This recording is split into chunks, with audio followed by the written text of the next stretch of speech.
Once again, good morning to all of you. We are close to 20 participants now. We'll start in a couple of minutes. So today for the next 3 hours, we will have three talks. The first of which is the understanding the basics of ventilator modes and settings. Again, for those who are not yet initiated to neonatal ventilation, and for most of the fellows and PGs, it's very important because the sound understanding of this helps us to understand the newer modes and the hybrid modes. Then this will be by Dr. Praveen, consultant neonatologist at Cloud9 Hospital, Hyderabad. The second talk will be by Dr. Apurva, and that would be again very important disease specific ventilation strategies. And after having understood the basics of the ventilator modes and settings, how to apply for each given condition, it will be very useful. And then how quickly we get out of this ventilation following a protocol based approach is what we'll discuss in the last of the lectures. So, with this, I would like to invite Dr. Praveen, a very young dynamic neonatologist from the city of Hyderabad, and heading a very busy unit and doing lots of ventilation. Uh, Basically, the fundamental concepts he will be covering in this talk. With that, I invite Dr. Praveen. Yeah, Praveen, over to you. Morning, sir. Thank you, sir, for your kind introduction. So, I will briefly touch on the importance of the ventilation basics, that's modes and the settings in this lecture. So, sir, is my screen is visible to you, sir? Yes, Praveen, you are audible. Screen is visible. Yeah. So, one second. So I will just keep it in the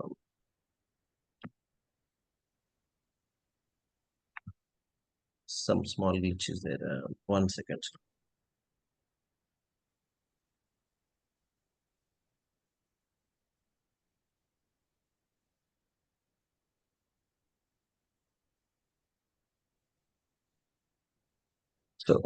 So, whenever we talk about the ventilation, this is like you're giving the breathing artificially to a baby. That is the one. So on the baby already having spontaneous efforts.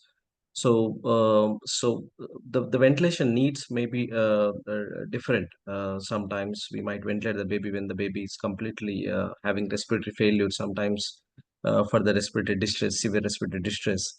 So, but we have to always acknowledge that the baby innate the having the spontaneous breathing also we have to consider.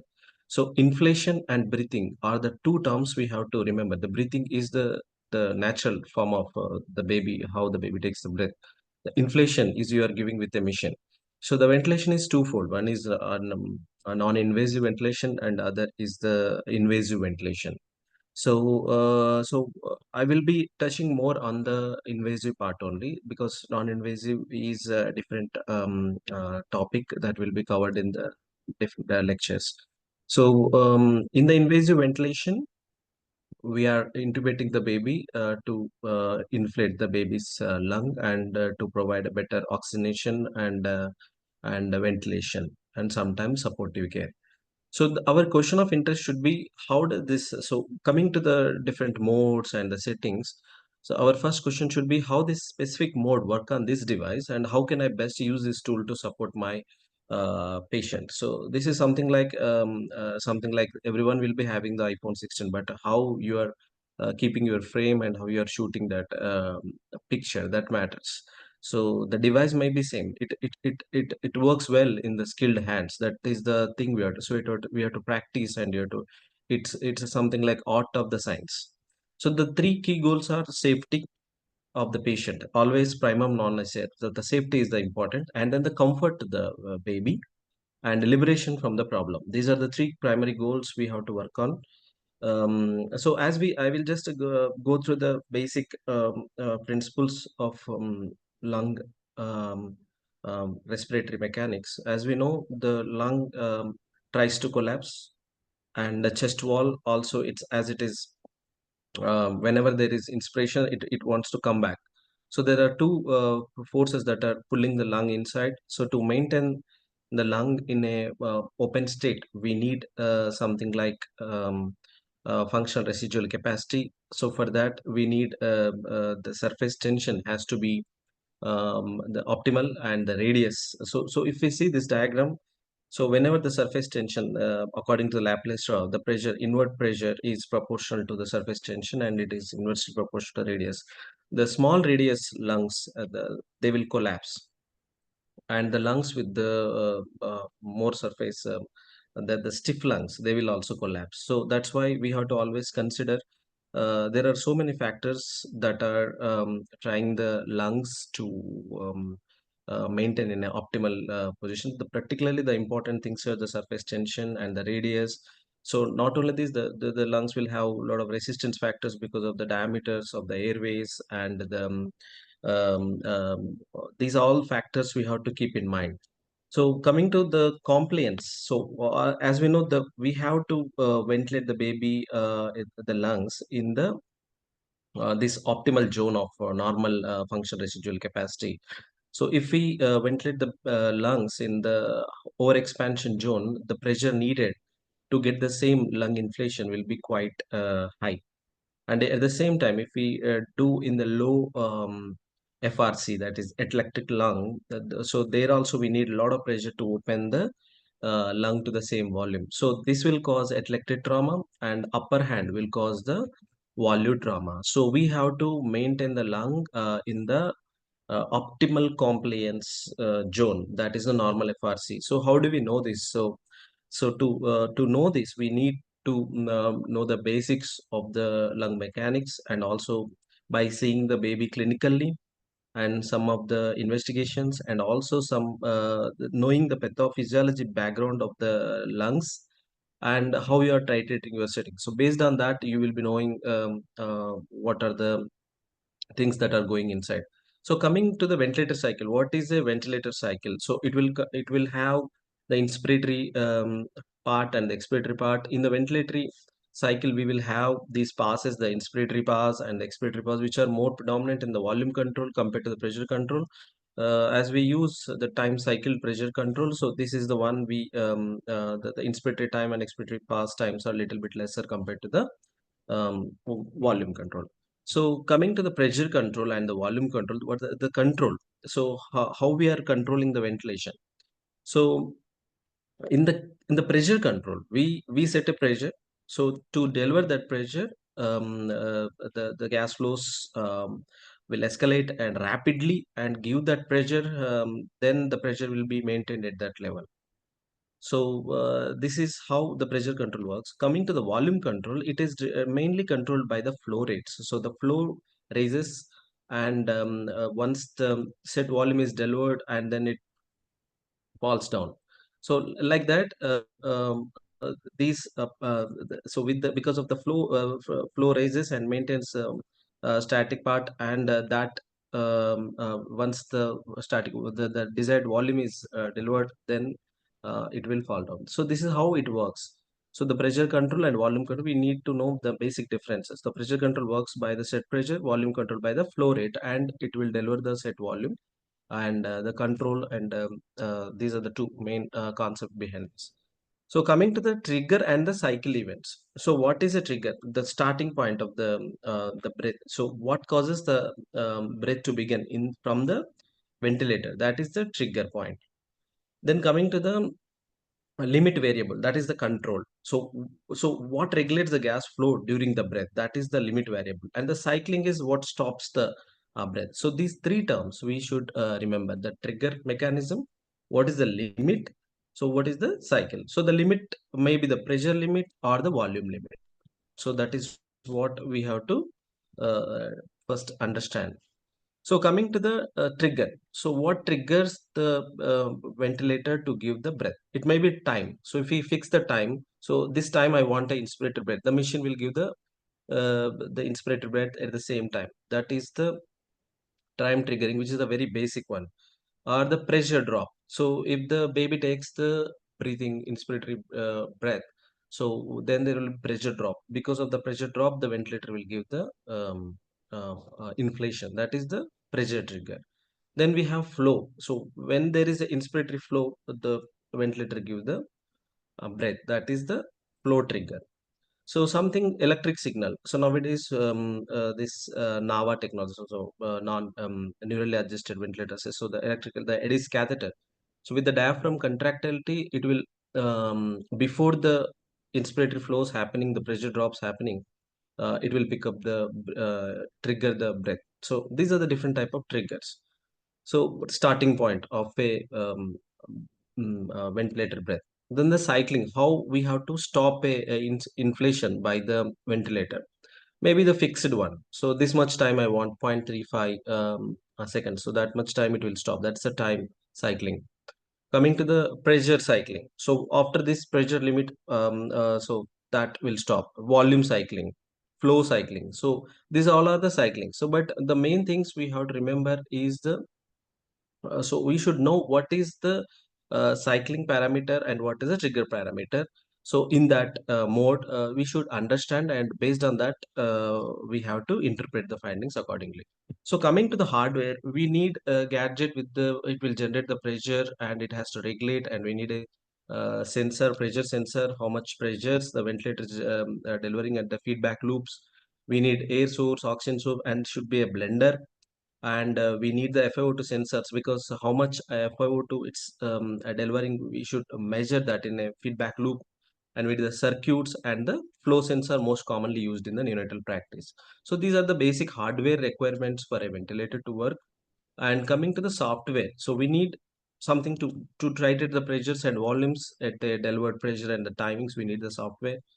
And then so how do we trigger the breath, those sensor, those how to detect the efforts, so by like Nava technology, all these things we need that software based on that. So then how to analyze the flows, so the flow scalar graphics, so that part has to be there.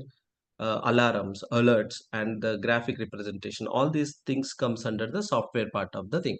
So every we all know this, and this is the airs TPs, which is the most commonly used.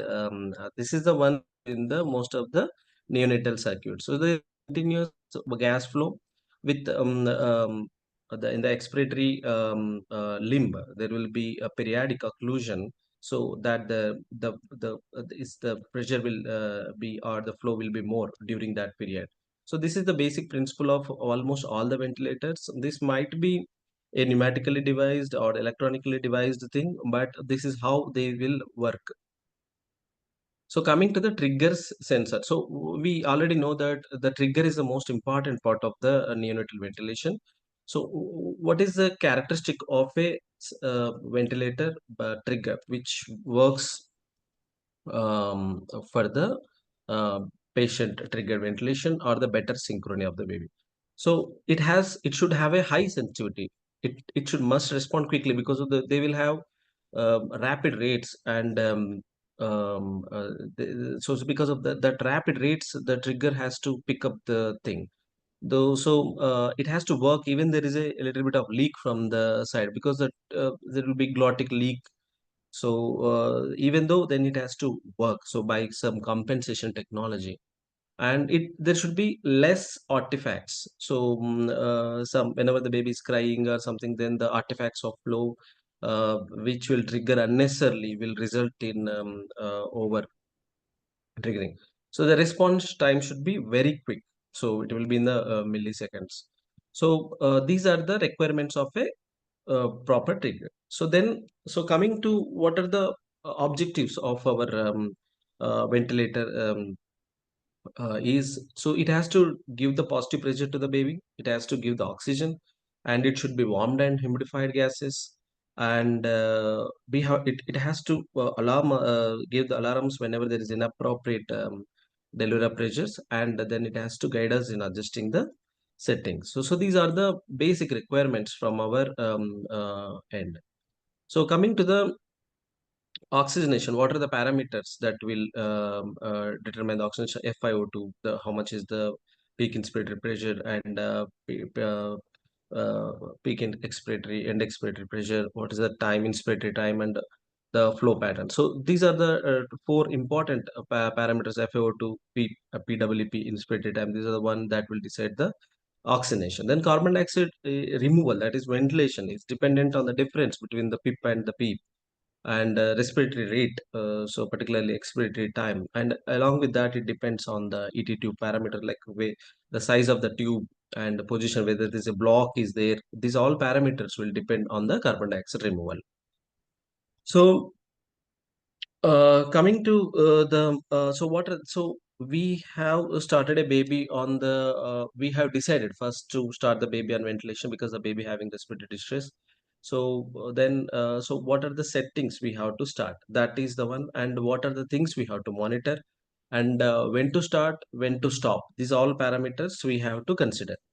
So what are the indications? We already discussed the efforts. The baby is not having efforts or desperate distress, and whenever we want to give the supportive care as a part of the baby is having an NEC or severe sepsis. So then you decided to start the ventilator. Then so you set the ventilator, you set the circuit connected to the humidifier switch on, and also the test lung, and C, set the knobs. So how do we decide the how much pressure we have to keep and how much FiO2? That I will discuss in the after the mode section. So, so once we start the ventilation, so then you have to see for whether there are any retractions are there.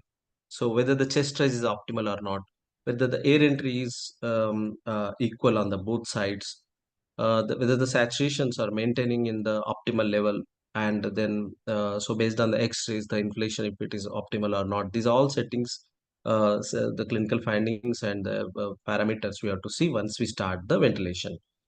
So, so how frequently we have to monitor a baby on the ventilation? So, what are the things that we have to monitor? So, respiratory rate. So, the baby is fighting on the ventilator and having a rapid rate means the babies might be getting under ventilation, or the baby having other reasons for the agitation or the metabolic acidosis. These are all the things we have to look for. Saturation, if whether it is in the saturation targets, if it is the baby is having hypoxia, so hyperoxia, those things we have to see. Chest expansion. So the baby lung, the chest has to be optimally inflated. It should not be like a complete barrel shaped chest overinflated. So then we have to step down on the settings. So the baby is getting overventilation. So then the breath sounds. If the baby having one side more breath sounds, that means there is some factors that are like the deeply placed tube or any blockade. These are the things we have to consider. Coming to the invasive blood gas analysis, only whenever it is needed. There is no need for doing the everyday blood gas analysis. It is based on the case-to-case basis only. Coming to the other vitals like heart rate. If the baby is agitated on the ventilator, then the baby will have rapid heart rate. And so whether there is any vagal stimulation, sometimes the babies will have the brady also. Then SA score, periodic SA score, and will help for better adjusting the settings and how comfort the baby is. And don't forget to see other systems also, like capillary refill time. If the baby having even the shock, or if there is hyperinflation and there is the preload is decreased, then also the capillary refill time will come down. That also be taken care. And then the blood pressure monitoring in the acute phase, we have to do it frequently. Later on, we can do every 6 hours or then. So always never forget to check the humidifier. So humidifier temperature should be optimal, and the water level should be optimal, and there should be no condensation in the inspiratory limb. So there may be minimal dew drop, but never should be the watering of the inspiratory limb will cause VAP, and it will unnecessarily trigger the breaths a lot. So these are the things. Bare minimum hardly requires any investigations here. If we have this presence of mind when we are using the ventilator, it will solve most of the problems. So having a custom made monitoring chart and which is documented frequently is quite useful. So once we have started the ventilation, how much what are the basic settings we start? The PIP, positive inspiratory peak inspiratory pressure. So how much we have to start? PIP has to be, so it has to be gentle to raise the chest. That's it. So how if the baby is taking the self breath, the own breath, how the baby takes, in the same way the inflation should be. The that is how we have to see it. So then if there is no chest rise, that means the baby is getting under ventilation. And then the PCO2, PaCO2 in the AVG is increasing. That is also, then we have to increase the PIP in steps of 1 centimeter of water, and then to the maximum of 20. But it is not like the value that you have to remember. Every baby is unique. Sometimes we might go more than this, sometimes we never reach that, because it depends on the which type of lung you are dealing. For example, if the baby is having heterogeneous lung, then better to go with the other modes of ventilation rather than going up to this level. Like if the baby is having MAS or having the CDH with the pulmonary hyperplasia. So never remember particular values like maximum. This is the maximum. No. So it depends on the baby's lung and the homogeneity and heterogeneity. So that's why the ventilator settings that has to be optimized based on the physiology of the lung rather than a fixed values. So then coming to the PWP adjustment, if the chest rise, if chest retractions are the PEEP has to be how the chest is. Like if it is hyperinflated, that means the PEEP is very high. If the retractions are more, then the PEEP is less. So based on the retractions, we can decide, and also how the chest inflation and the X-ray also will help you to determine which is optimal for your baby. But one second, there is no need to do the repeated X-rays to know only what is optimal PEEP. It is one time if you do, then based on that you can plan. So PWP we can increase 1 centimeter of H2O based on the retractions, maximum to 7 and 8. But this number also sometimes, so for example, if the baby is in a chronic BPD state, we might go more also. If the baby is having in the acute phase, we might do other intervention rather than going chasing on the people like giving surfactant or something. So that's why once again the numbers are not important. The things we have to monitor based on that titrate, that is important. So as we know, FiO2 adjustment we have to make gradually. Step up, step down should be gradual. If you do very fast, then the rebound phenomenon will happen, like rebound hypoxia, particularly in cases of PPHN. If we go very fast, then it is a problematic thing. So once we thought of do we wean the baby from the ventilation? When the disease process is passive, whatever the condition you started, the ventilation that has to be passive. Then the baby's electrolytes are normal and sedative. If it is there, then it is not there. And minimal inotropes of no inotropes, or the baby is not having anemia. These are the conditions when you extubate. So minimal settings, no chest dry, no retractions, not anemic, and the electrolytes are normal, like severe hypokalemia, sometimes hyperkalemia, hypocalcemia. So once we stabilize, then you better to extubate the baby. Severe electrolyte disturbance, ABG becoming normal, and off sedation. These are the things. So now so we discussed about the basic settings of the ventilation, like so when we start and what are the settings to start with. These are the things we discuss. So most of the time that inspiratory time. So other parameter I not mentioned is the inspiratory time. The inspiratory time is dependent on the time constant. So based on the lung pathology and the time constants of the baby, we have to decide. So what is the inspiratory time we have to keep? So inspiratory time, most of the time we will keep 0.35 to zero point 0.4 in most of the ventilations, but it is not the rule. Sometimes in a case with the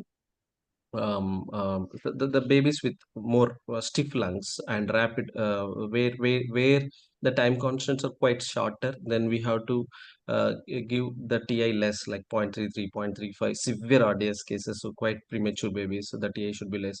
So whenever there is a flow restrictive pattern, the MAS cases, that where the time constants are quite big, longer because of the high resistant in the circuit in the airways, then you have to keep the TIs towards the higher side, like zero point 0.4 or something.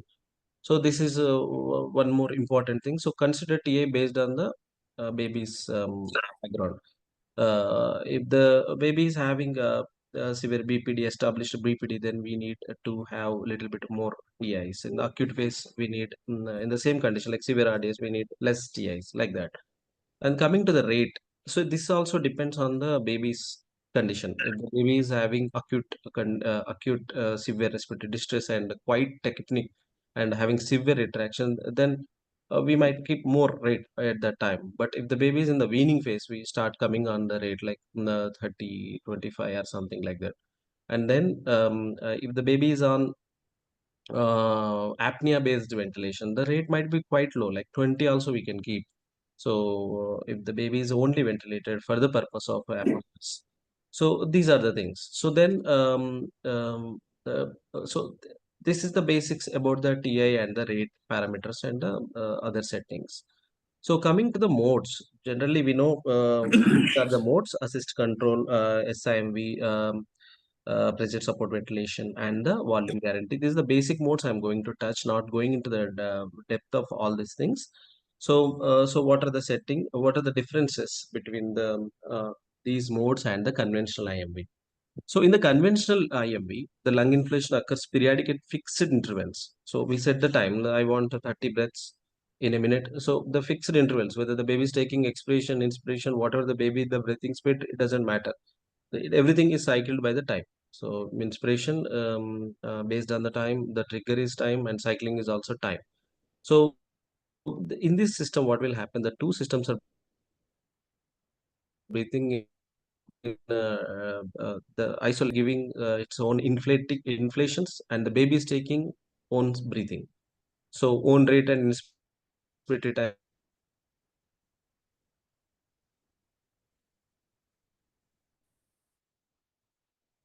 So there will be asynchrony. So but then the blood. Uh, so yeah, and then there will be chance of air leak. So if the baby because of the asynchrony. So that cerebral dynamics also quite change because of the rapid changes in the thoracic transpulmonary pressure. So these are the reasons. So this is one of the beautiful diagram which shows the importance of the synchrony. Like if you see, we always see the ventilator graphics. What will show is the one part of the story. The other story is the baby's one. This will not be reflected in the ventilator graphics. Always make sure the transpulmonary pressure is a combination of negative pleural pressure and the positive inflation pressure. So that delivers the tidal volume. So these factors you have to decide. So that is why the new technology, which will be knowing how much the baby needs, how much transpulmonary pressure the baby is going to get through that diaphragmatic contraction, like the Eddy's triggers and the Eddy's flow pattern. So we'll be knowing properly synchronize and give the optimal ventilation by the NAVA. So, so coming to then the what are the challenges with the patient triggered ventilation? So the challenges are the compliance and the time constant. The babies have a lot of shorter time constant. So to achieve the sensors, the triggers has to get the thing very fast, and they have to give the breath. And FRC is also quite low, particularly in the premature baby. So if there is a trivial changes, it might result in atelectasis. If so, that is why we have to have a very high sensitive technology for the triggering and for the patient treatment. These are the mechanics, lung mechanics problems for a PTV mode achievement. So then coming to the SIMV mode. So in the SIMV mode, there is synchronized intermittent mandatory ventilation. A selected number of breaths are supported. So, but other breaths are not supported. So patient continue to breathe in between the supported breath. That means so we set a rate like 30 breaths minute. So those breaths will be supported. So whenever those windows, if the trigger window falls in that period of the baby's inflation, it will give the step. And so the bias flows will help in the spontaneous breaths of the baby. So, so this also results in like uneven tidal volumes and potentially high workup breathing. So why? Because the PIP we are only deciding, the PWP we are only deciding, inspiratory time also we are deciding, and the flows also we are deciding. So that is the problem. Like if the baby, the trigger is achieved at a point of the baby's inspiratory effort, then we have set an inspiratory time of 0.38, but the baby's inspiratory time is only 0.3. So still in that period, the ventilator gives the continuous breath. So but that period, the baby will be having the asynchrony. So that is why it is not the complete synchronized, is not completely synchronized in all in the parameters. So that's why there will be increased work everything. If we see, if we so sorry.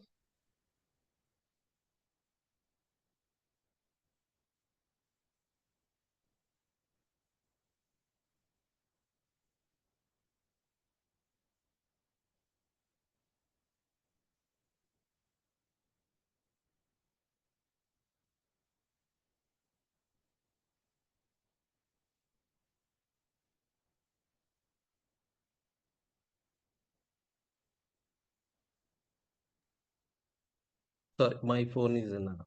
Sorry.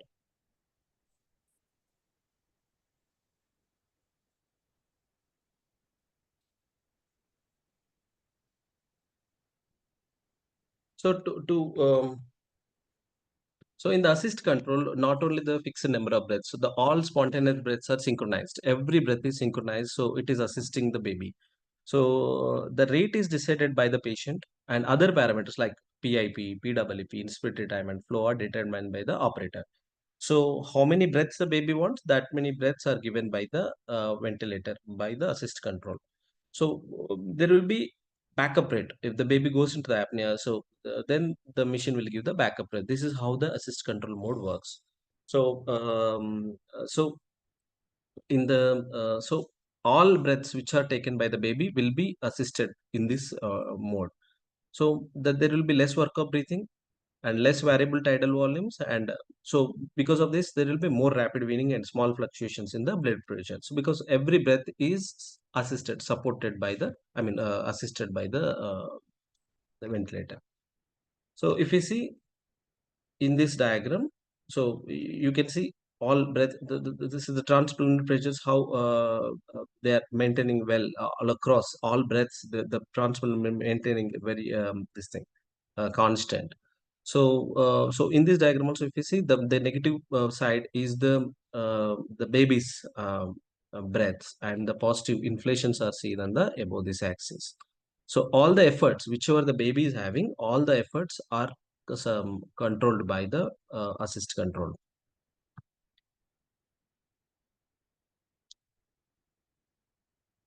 So in this diagram, if we see the differences between the IMV versus SIMV versus assist control.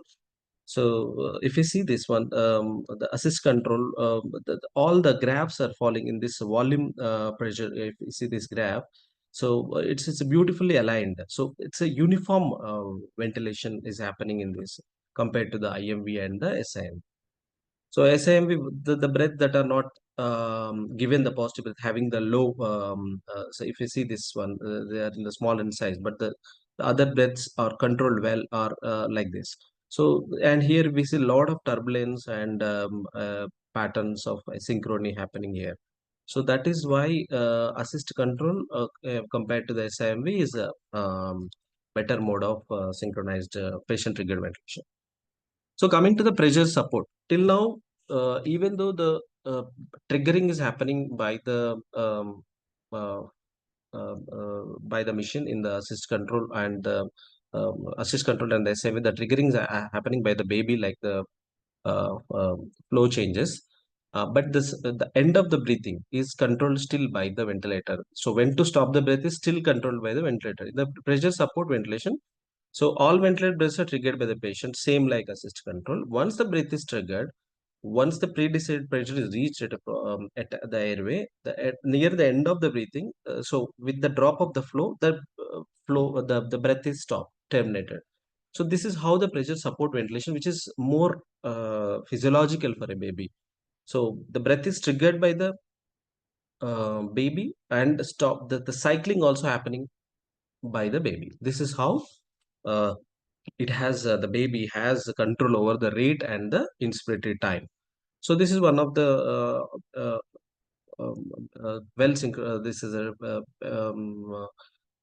this is the mode which will have more synchrony for the baby.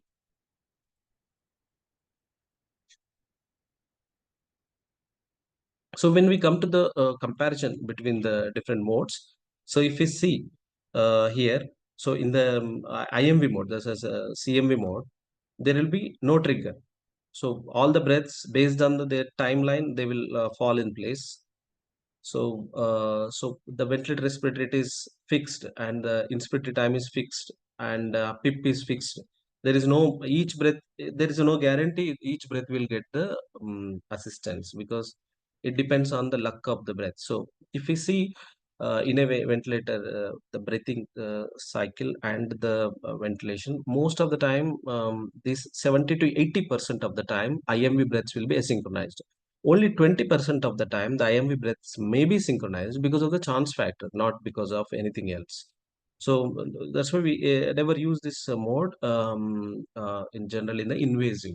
But in the non-invasive mode, we might use this because the non-invasive trigger and all the things are quite challenging if we don't have a NAVA catheter. So coming to the SIMV mode, as we already discussed, so SIMV, assist control, PSV, all these three modes are patient triggered ventilation. So they will be triggered by the inspiratory trigger. Most of the time flow sensor trigger. And if we, so this is how it will be triggered. And the assistance to each breath will be there in the assist control and the PSV. But in the SIMV mode, no. So it's based on the rate. So you will fix the rate based on that, those many breaths only it will give. So inspiratory time is fixed in everything except the PSV mode, where the time cycling, the flow cycling will happen based on the baby's inspiratory flow drop. It will happen. So PIP is still fixed in. So we set a PIP based on the chest rise. So that is how we will set. That is fixed. It is not determined based on the lung mechanics per se. So that is the difference. So then we so as we know, the most of the injuries to the lungs happen because of the volute trauma. So among the atelectotrauma, biotrauma, and oxytrauma, the more dangerous is the volute trauma. So we have to control the volumes. That is the thing we have to look for. So for that, we have modes of ventilation like volume guarantee mode. There are terminologies might differ in different ventilators, but the concepts are almost similar. So most commonly used is a volume guarantee. So so what are the advantages of these volume guarantee or volume target ventilation is it has shown that if we target the volumes well, like if we avoid the barotrauma, the volute trauma, the chance of mortality, BPD, cystic PVL, and neurodevelopmental outcomes are better. And even the pneumothorax and early weaning, all things will happen because of the targeting the volumes. So it's something like time cycle. It is something like the pressure control ventilation with the volume guarantee. So it's something like a hybrid mode. So it's volume targeted, time cycle, pressure limited mode of ventilation. So we combine generally this with the assist control, pressure support ventilation, SIMV, whatever the patient triggered ventilation we have, that we can attach as plus. So assist control plus volume guarantee. So if we keep assist control, what the settings we will set initially, the PIP we will set, PWP we will set, TI we will set, so rate we will set. So along with that, if we set the volume guarantee, so based on the volume delivered, it will give that much pressures only. But we have to keep a maximum limit. Don't go beyond this limit. We have to tell. So that is the beauty of this volume guarantee. So exhale tidal volumes of the previous breaths are measured and working pressures for is adjusted up and down to achieve this set tidal volume. So this is how the volume guarantee mode works. And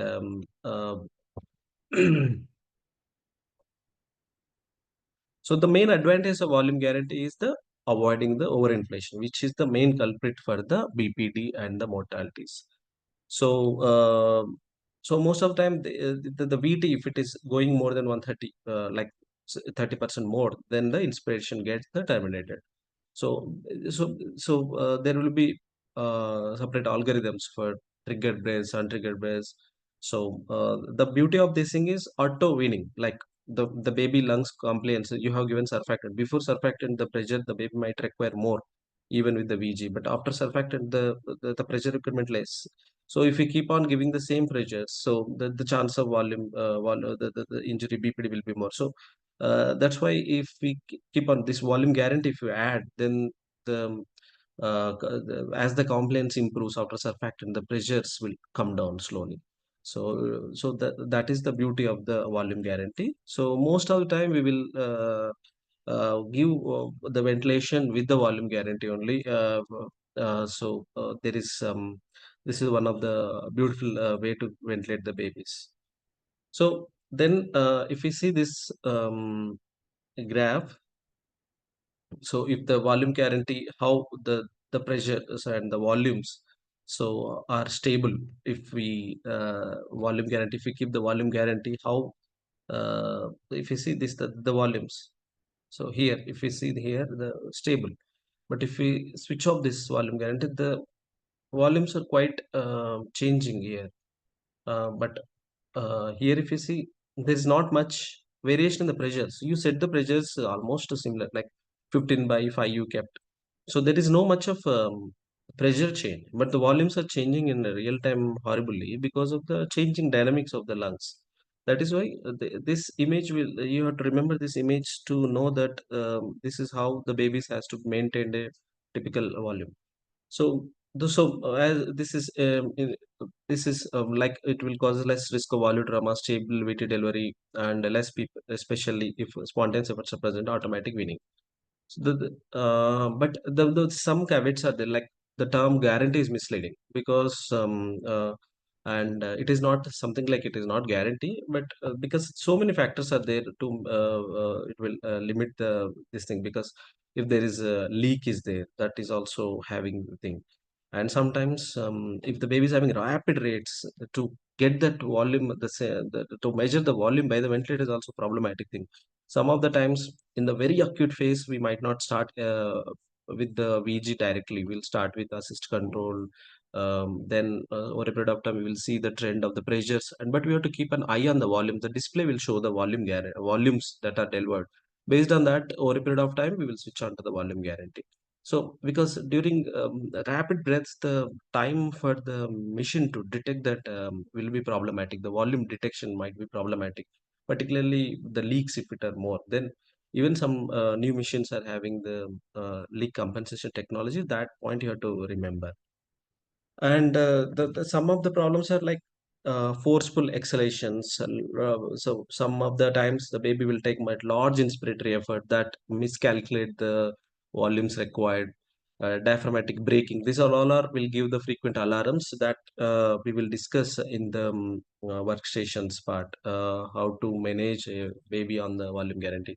So quickly, I will go through the last 5 minutes of my talk that based on neurally adjusted ventilator.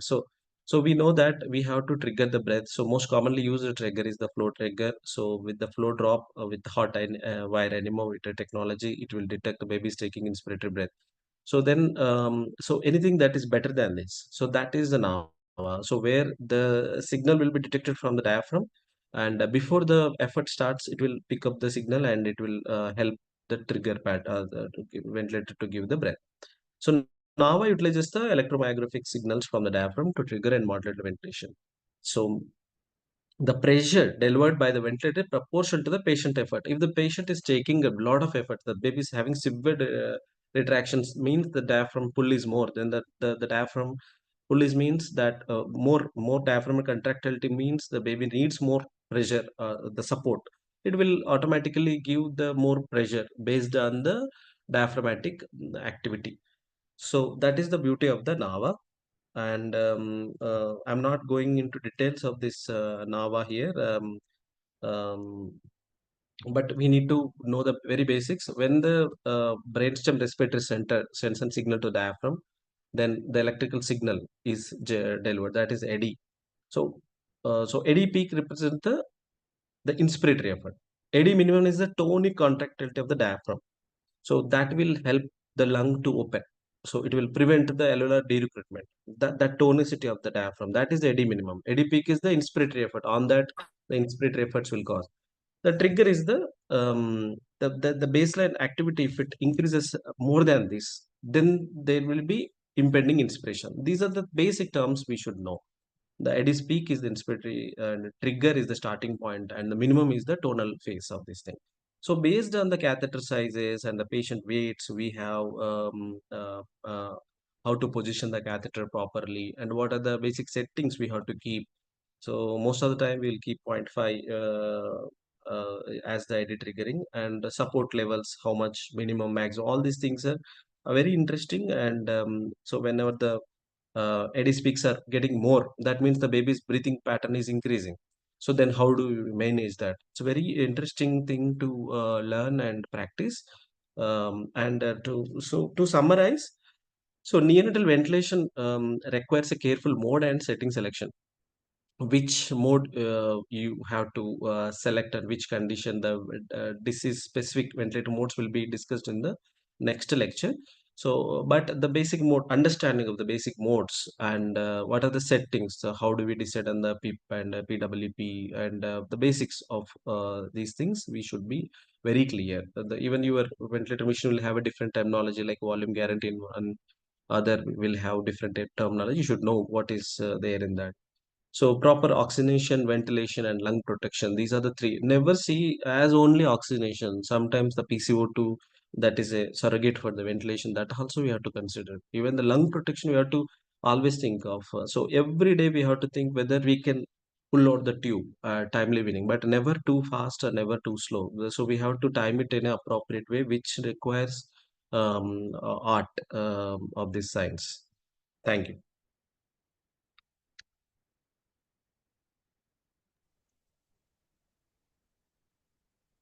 Thank you, Dr. Praveen. I think just check for any queries or any doubts as people put in their queries. Thank you for summarizing this very important aspect of neonatal ventilation, that is understanding the basic modes and modalities. So, what I picked up the major points from your talk were the fact that you alluded to the sense that whenever we are ventilating, there are three things: the machine, and of course the flow sensor, and then you brought about the important aspect of humidification.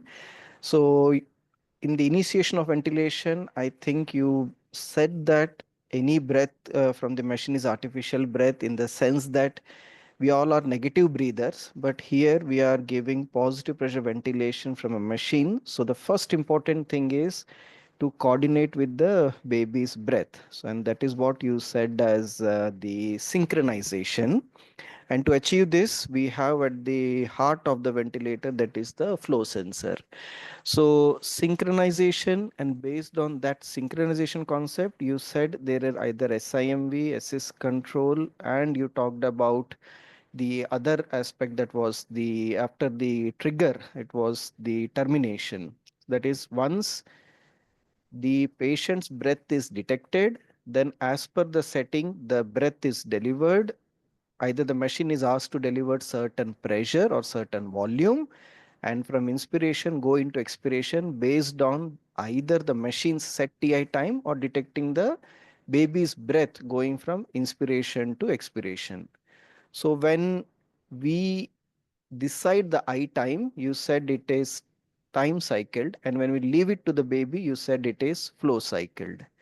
So I think trigger and then cycling are the two most important aspects to understand these modes.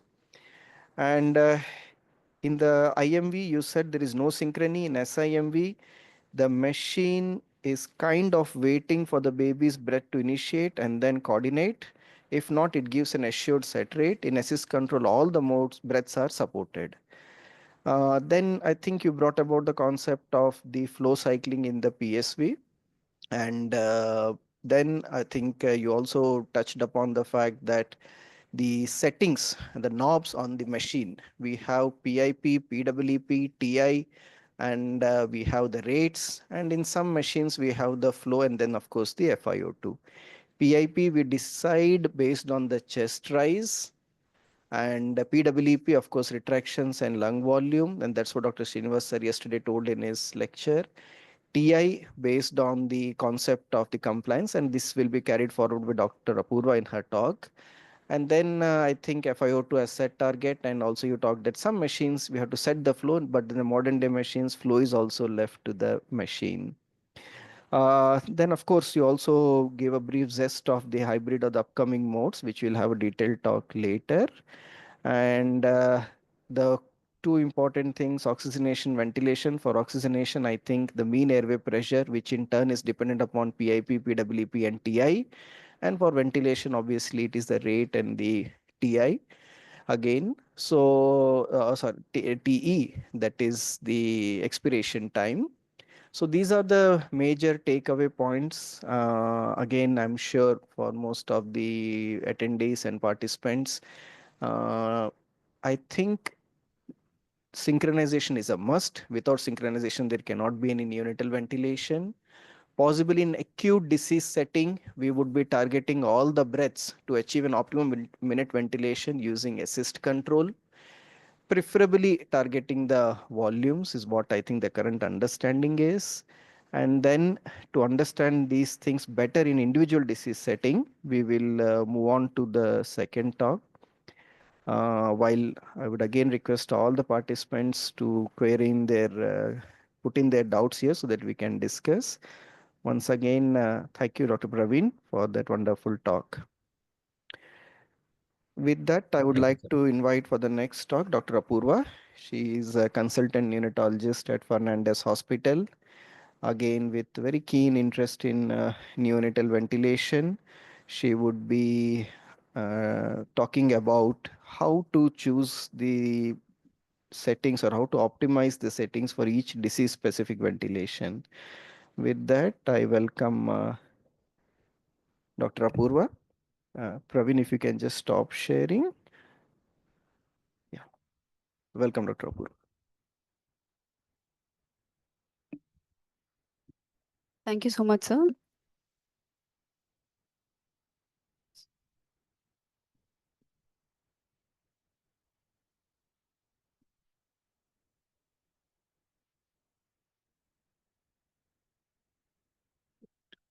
One second.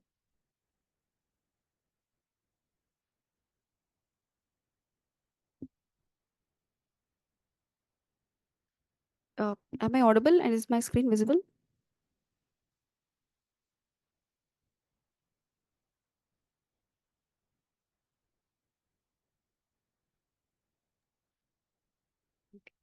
Yeah. So, after discussing the most important topic, the basic concepts of the different modes of ventilation, beautifully by Dr. Praveen, I would like to touch upon the one of some of the important, the most important points in the ventilation specific disease conditions in newborn babies.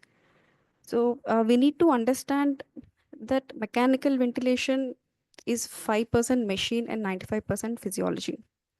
So, to understand how we ventilate a newborn baby's lung, especially a diseased lung, all we have to understand what is the pathophysiology behind the disease process.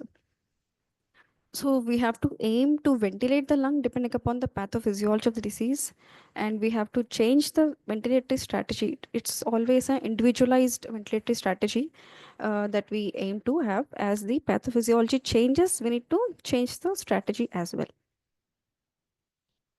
So, if we broadly categorize the lung pathology in the newborn babies among the common conditions, we can categorize them as homogeneous or heterogeneous conditions.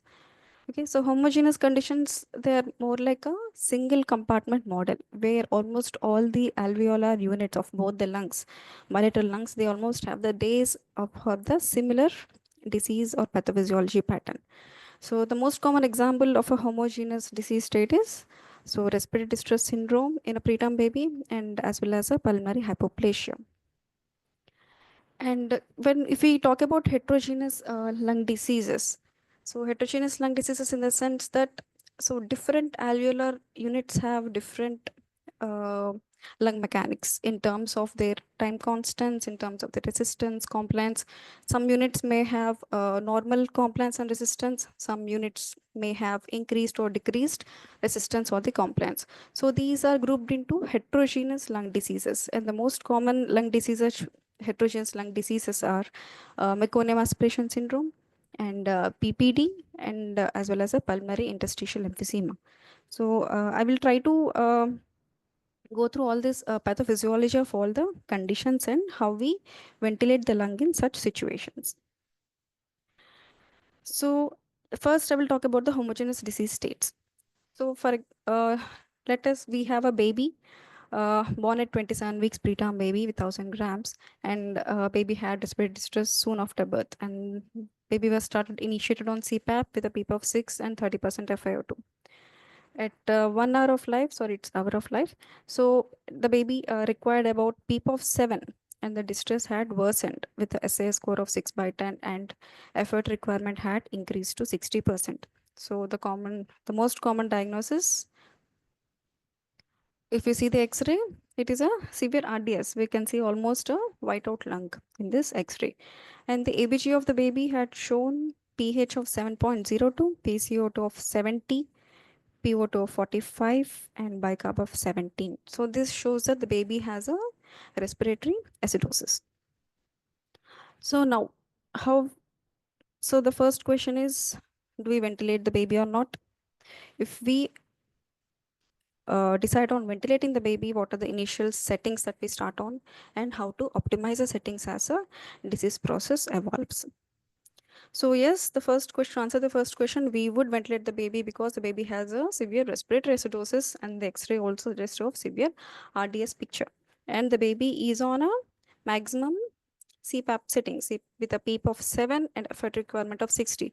This categorizes as a CPAP failure. And because of severe respiratory acidosis, then I would decide on ventilating the baby. So after ventilating the baby, how to choose the initial settings? So this always depends upon the pathophysiology of the RDS. So just briefly, the pathophysiology of RDS, it's a homogeneous disease where there is a surfactant deficiency in the alveoli, leading to the collapse, decreased functional residual capacity, and there is a stiff lung, so we will not be able to ventilate the lung much. And with the other factors in the RDS are the compliant chest wall, immature lung structure, and the collapsible airways. And okay, all these leads to the lungs are very hard to open, and they're easy to collapse, and they're prone to injury. So everything, because of the lot of atelectasis, it can lead to VQ, perfusion ventilation perfusion mismatch, which leads to distress, hypoxemia, and respiratory acidosis. So this is the pathophysiology of the RDS and the initial mode of ventilation. And so, as Dr. Praveen said, it is always a synchronized mode of ventilation. You either choose AC mode, where all the breaths are supported by the ventilator, or SIMB with PSV mode. It's a usually physician's choice. But yes, AC mode has more synchrony. But the problem with the AC mode, at least in the acute phase of the illness, sometimes what happens is because of the because of metabolic acidosis, because of the acute association with hemodynamic any disturbance may lead to metabolic acidosis as well. That leads to increased respiratory rate, not exactly per se because of the lung pathology. So that leads to triggering of the every breath, and may lead to high RR and then CO2 washout, excess CO2 washout. But still, AC mode is better synchronized mode. Or if you're using a SIV mode, you always have to add a pressure support ventilation to support the unsupported breaths of the SIV. And again, once you settle the baby and volume guarantee ventilation, it has to be added. So the lung mechanics in the RDS are, as I said, there is a less compliance with normal resistance. So if you remember from the yesterday talk, so the compliance or the time constant or the TI, that time constant depends upon compliance and resistance. It is like time constant is equal to compliance into resistance. So the RDS baby has less compliance and normal resistance. So it means the time constant is very less. That means it takes very less amount of time for the lung to open, and also for the inhalation, also the exhalation. Okay, so because of that, the baby has a less time constant, the baby breathes at a faster rate, and the baby also has a low FRC, functional residual capacity. So depending upon these lung mechanics, then we would want to ventilate a RDS lung with optimal PEEP or adequate PEEP to maintain the functional residual capacity, and short TI and faster rate. Okay, so PIP, again, as Dr. Praveen mentioned, these are just the numbers. You always have to individualize the settings. So PIP for a moderately stiff lung, we would probably start big to begin with. We start with around 16 to 18 of PIP. And then PEEP, as I said, to maintain the FRC to open up the lungs, the PEEP is important. You would choose between 5 to 8. And we would ventilate the RDS lung with a short TI and faster rate. So you would start with the respiratory rate between around 40 to 60 initially to begin with, and the TI probably somewhere between 0.3 to 0.35 seconds. And you would target a tidal volume of 5 to 6 ml per kg if you're using a volume guarantee ventilation. And if you're using a SIMV with PSV mode of ventilation, then you would choose a PSV, which is 2/3 of the PRP or 3/4 of the PRP for the tidal volume. But so this is the initial settings to begin with. This is the settings which we start with. But what happens after giving surfactant? So this baby with 60% FiO2 ventilated baby. So this baby would need a surfactant with a severe X-ray picture of RDS. So you can see in the diagram, this is a pressure volume loop, and where you can see the compliance in the RDS baby before giving versus a normal newborn baby. So the compliance is very less in a RDS baby. The loop is very flat, almost flat, where the normal newborn baby has a good compliance. So what happens after giving surfactant? The compliance improves, increases, the functional residual capacity increases, and the first change which we can see after giving surfactant is FiO2 decrease in the FiO2 requirement. And then if you are using a conventional normal ventilatory mode, SIMV or AC mode, without using a volume guarantee mode, then you have to be mindful of changing these pressure settings after you give surfactant to the baby, because as the compliance increases, the efficacy increases, and if you continue giving the same amount of the pressure, then we would be ventilating the baby at a this peak curve of the pressure volume loop, where there is a risk of a hyperinflation and risk of air leaks. The, the essence and the beauty of the volume guarantee mode, as mentioned by Dr. Praveen, is there is a auto weaning process. So as the compliance improves, the ventilator itself adjusts and decreases the pressure to maintain the same amount of the tidal volume. But if you're not using a volume guarantee mode for whatever the reason is, you have to be mindful and you have to come down on the pressures, especially PIP and PEEP, once the oxygenation improves, and then you have to keep monitoring. So what is the target of the ventilation in the RDS picture? As you can see in the PV loop, the below the lower inflection point is a zone of atelectasis, followed by the safe zone, and then followed by zone of overdistension. So we always have to aim to ventilate the baby in this safe zone, and we have to recruit the lung, which means opening of all the alveolar units. So recruiting the lung is by giving the optimal amount of the inspiratory time, tidal volume, and also the maintaining the FRC, that is PEEP. So these settings help in recruiting the lung as well as giving a surfactant. So they will help in opening of all the alveolar units, so that the FiO2 decreases, the oxygenation improves, and then you can come down on gradually on the your pressures. So the other thing is a open lung concept, which helps in recruiting the lung, and which I think will be discussed in the subsequent sessions when we talk about the ventilate volume guarantee modes or the HF. So we have started ventilation for this baby with initial settings, and then we gave surfactant, and then we came down on the slowly on the pressure. So how do we know the adequacy of ventilation? Again, as already discussed, so based on the clinical approach, where you would see the chest rise. So the chest rise has to be seen at the level of the baby. You have to see, make sure that the baby is not barrel shaped, and the baby with the inflations by the ventilator, the chest is not bouncing. And the PEEP, based on the retractions, the baby has severe retractions, intercostal retractions, subcostal retraction. It means that the FRC is still low. So we would want to increase the PEEP then. And then the FiO2. So that based on the target saturations in a preterm baby 91 to 95, and then you come down or increase your FiO2. Okay.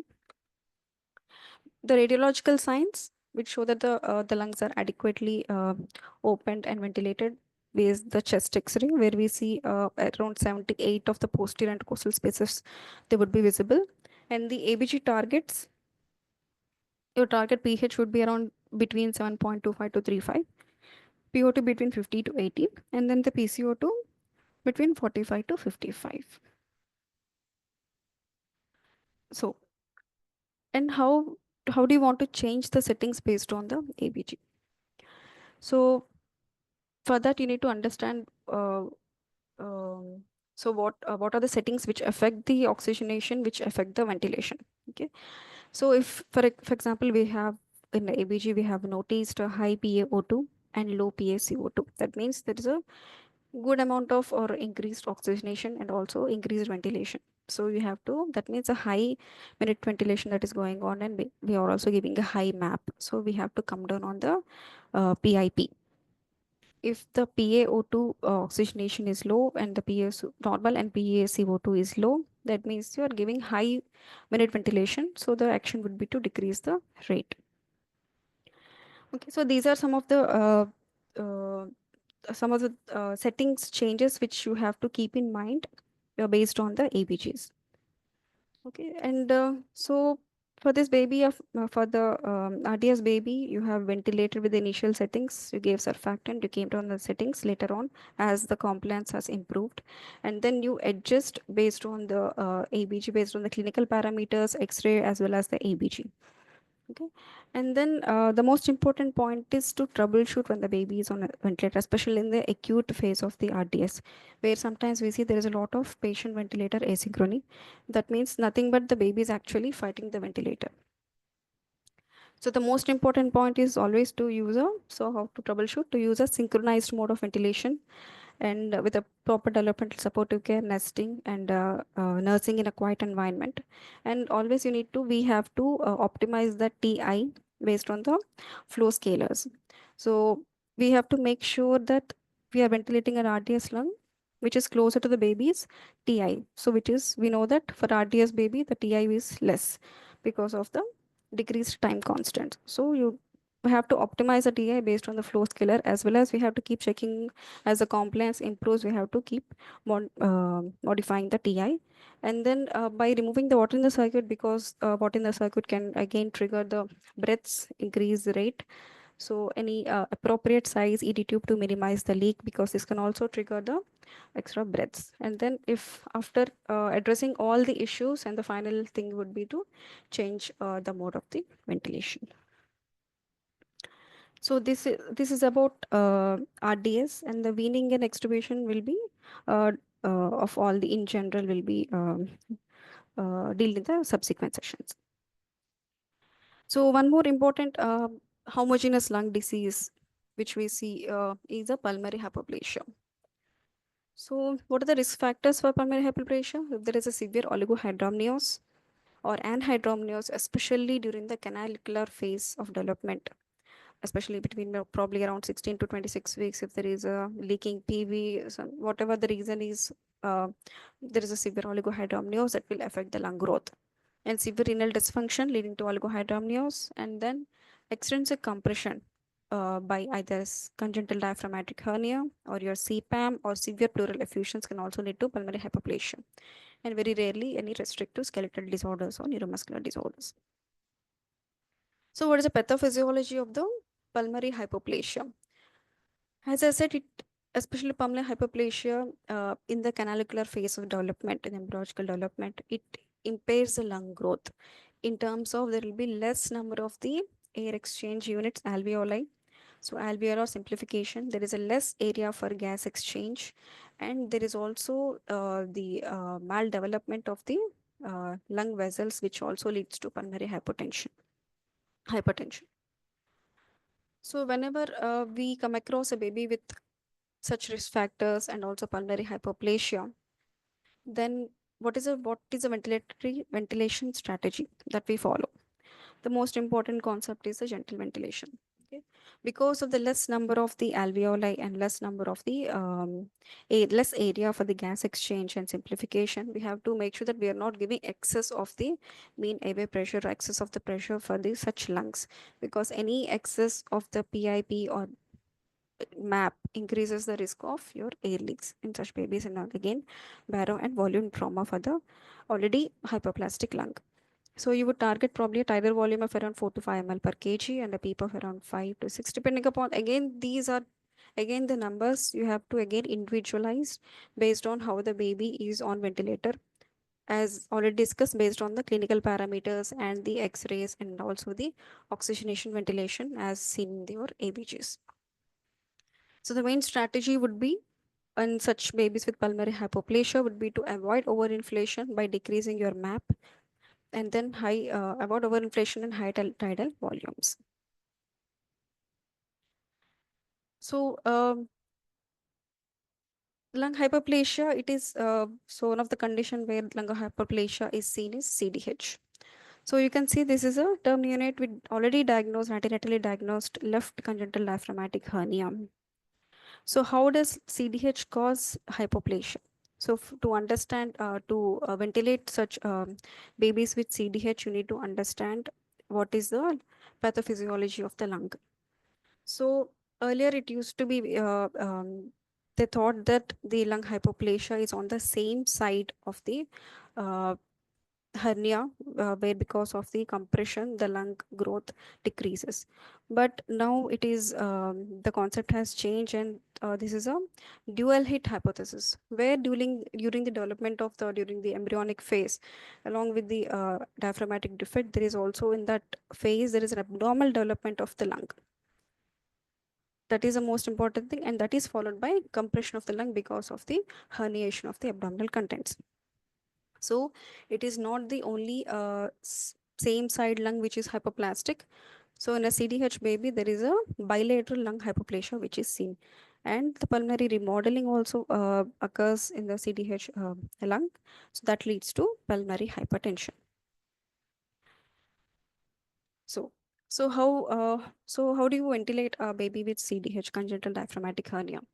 So immediately after birth, any baby with CDH requiring a respiratory support, it is better we have to intubate the baby at birth. We have to avoid any positive pressure ventilation.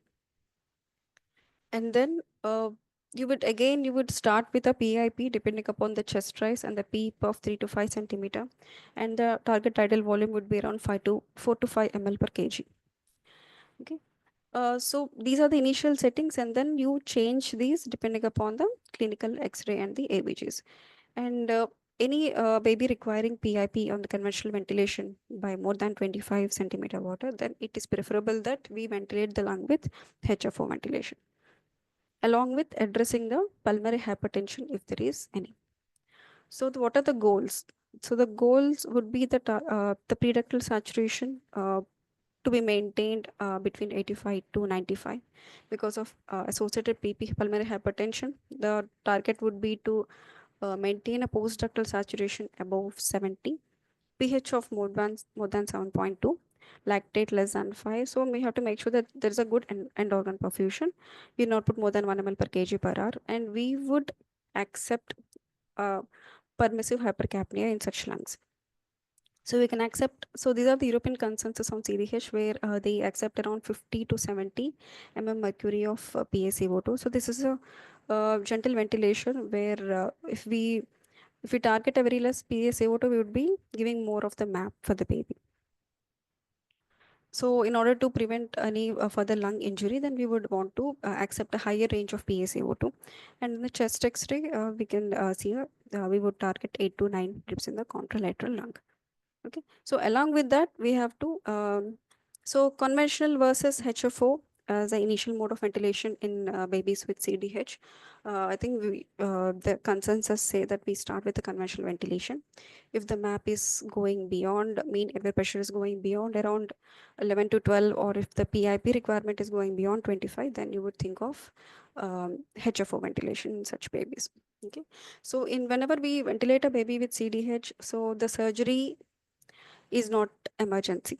So we have to we have to ventilate the lung, we have to optimize the ventilation, and then only if the pH, if the endorgan perfusion is being maintained, if the FR2 requirement is less than 50%, then they would be taking up the baby for surgery. So first it's on us to initially we stabilize a baby with congenital diaphragmatic hernia. So these are the homogeneous lung diseases, so RDS, pulmonary hypoplasia, and CDH. And when we talk about heterogeneous lung diseases, as I said, that is because of the different alveolar units having a different respiratory mechanics in terms of resistance, compliance, and the time constants. So the most commonly seen heterogeneous lung disease is the MAS. So as you can see, this is a chest X-ray with a term maybe with meconium, severe meconium aspiration syndrome, where you can see a very fluffy and coarse opacities on both the sides of the lungs, along with areas of locules of some overinflation and areas of atelectasis. So this is a heterogeneous lung disease. So before we understand what are the settings that we start with to begin with in MAS baby, we want to understand the pathophysiology. So if we see here, so whenever there is a meconium aspiration, so meconium in the airways, it can cause an obstructive effect. So if there is a complete obstruction of the airway at that part would lead to atelectasis. Or if there is a ball valve effect, it can lead to air trapping and then air leaks. So along with that, meconium is it causes a chemical pneumonitis. It causes a lot of inflammation, and it can lead to secondary surfactant deficiency and then protein leak, edema. It can also cause endothelial and epithelial cell injury. Okay. So, so if there is a fetal or neonatal hypoxia, it can lead to pulmonary vasoconstriction, vascular remodeling, and pulmonary hypertension.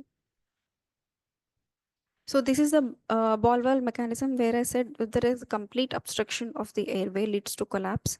But if there is any partial obstruction during inspiration, the air flows in, it inflates the alveoli. But during the expiration, as the airways they become narrow during the expiration, it causes obstruction, complete obstruction. It leads to inflation of the alveoli, and it can lead to air leaks. So the pathophysiology again, the surfactant dysfunction, it would lead to decreased compliance of the distal air spaces and atelectasis, increased airway resistance because of obstruction with meconium, and there are areas of atelectasis and hyperinflation leading to the heterogeneity. So what are the lung mechanics? We see an increased resistance, yes, obviously, and so again, so time constant depends upon your compliance and resistance. As there is a lot of increase in resistance, so the time constant is prolonged. Air trapping can lead to generating the auto peep, and compliance it may decrease if there is a predominance of the atelectasis, which I'll talk about later. Okay, so basically we have two types of the, so whenever we ventilate a baby with MAS, we have to keep in mind the two types of the MAS. So as you can see in the chest X-ray, the left side, where we are seeing predominantly there is a hyperinflation. You can see even a ICD tube in place. So there's an air leak, predominant hyperinflation that is going on in this type of the lung. Where on the right side, that is also your MAS, but predominantly, so you can see there is a lot of areas of atelectasis. That is a low lung volume because of severe atelectasis lung. So for us to ventilate a lung with MAS, we have to understand what type of lung we are dealing with. Is it overinflated lung, or is it a predominantly a collapsed or atelectatic lung? So if we see, if the lung is has predominant air trapping, then we would not want to give a high peep, because again it increases your increased risk of your air leaks. So we would start with around peep of 5, and then the rate, as I said, predominant air trapping, uh, because of the increased expiratory time, we have to make sure that we are giving adequate expiratory time in such babies. So probably you would want to decrease your TI to 0.35 to 0.24 to maintain a good expiratory time. Or you can keep a normal TI of 0.4, but you decrease the rate, again allowing for the adequate expiration to prevent again the air trapping or the overinflation. The PIP, it would be the same. You would begin with probably around 15 to 16, depending upon the X-ray and again the blood gases and the clinical picture. You would come down or increase your PIP.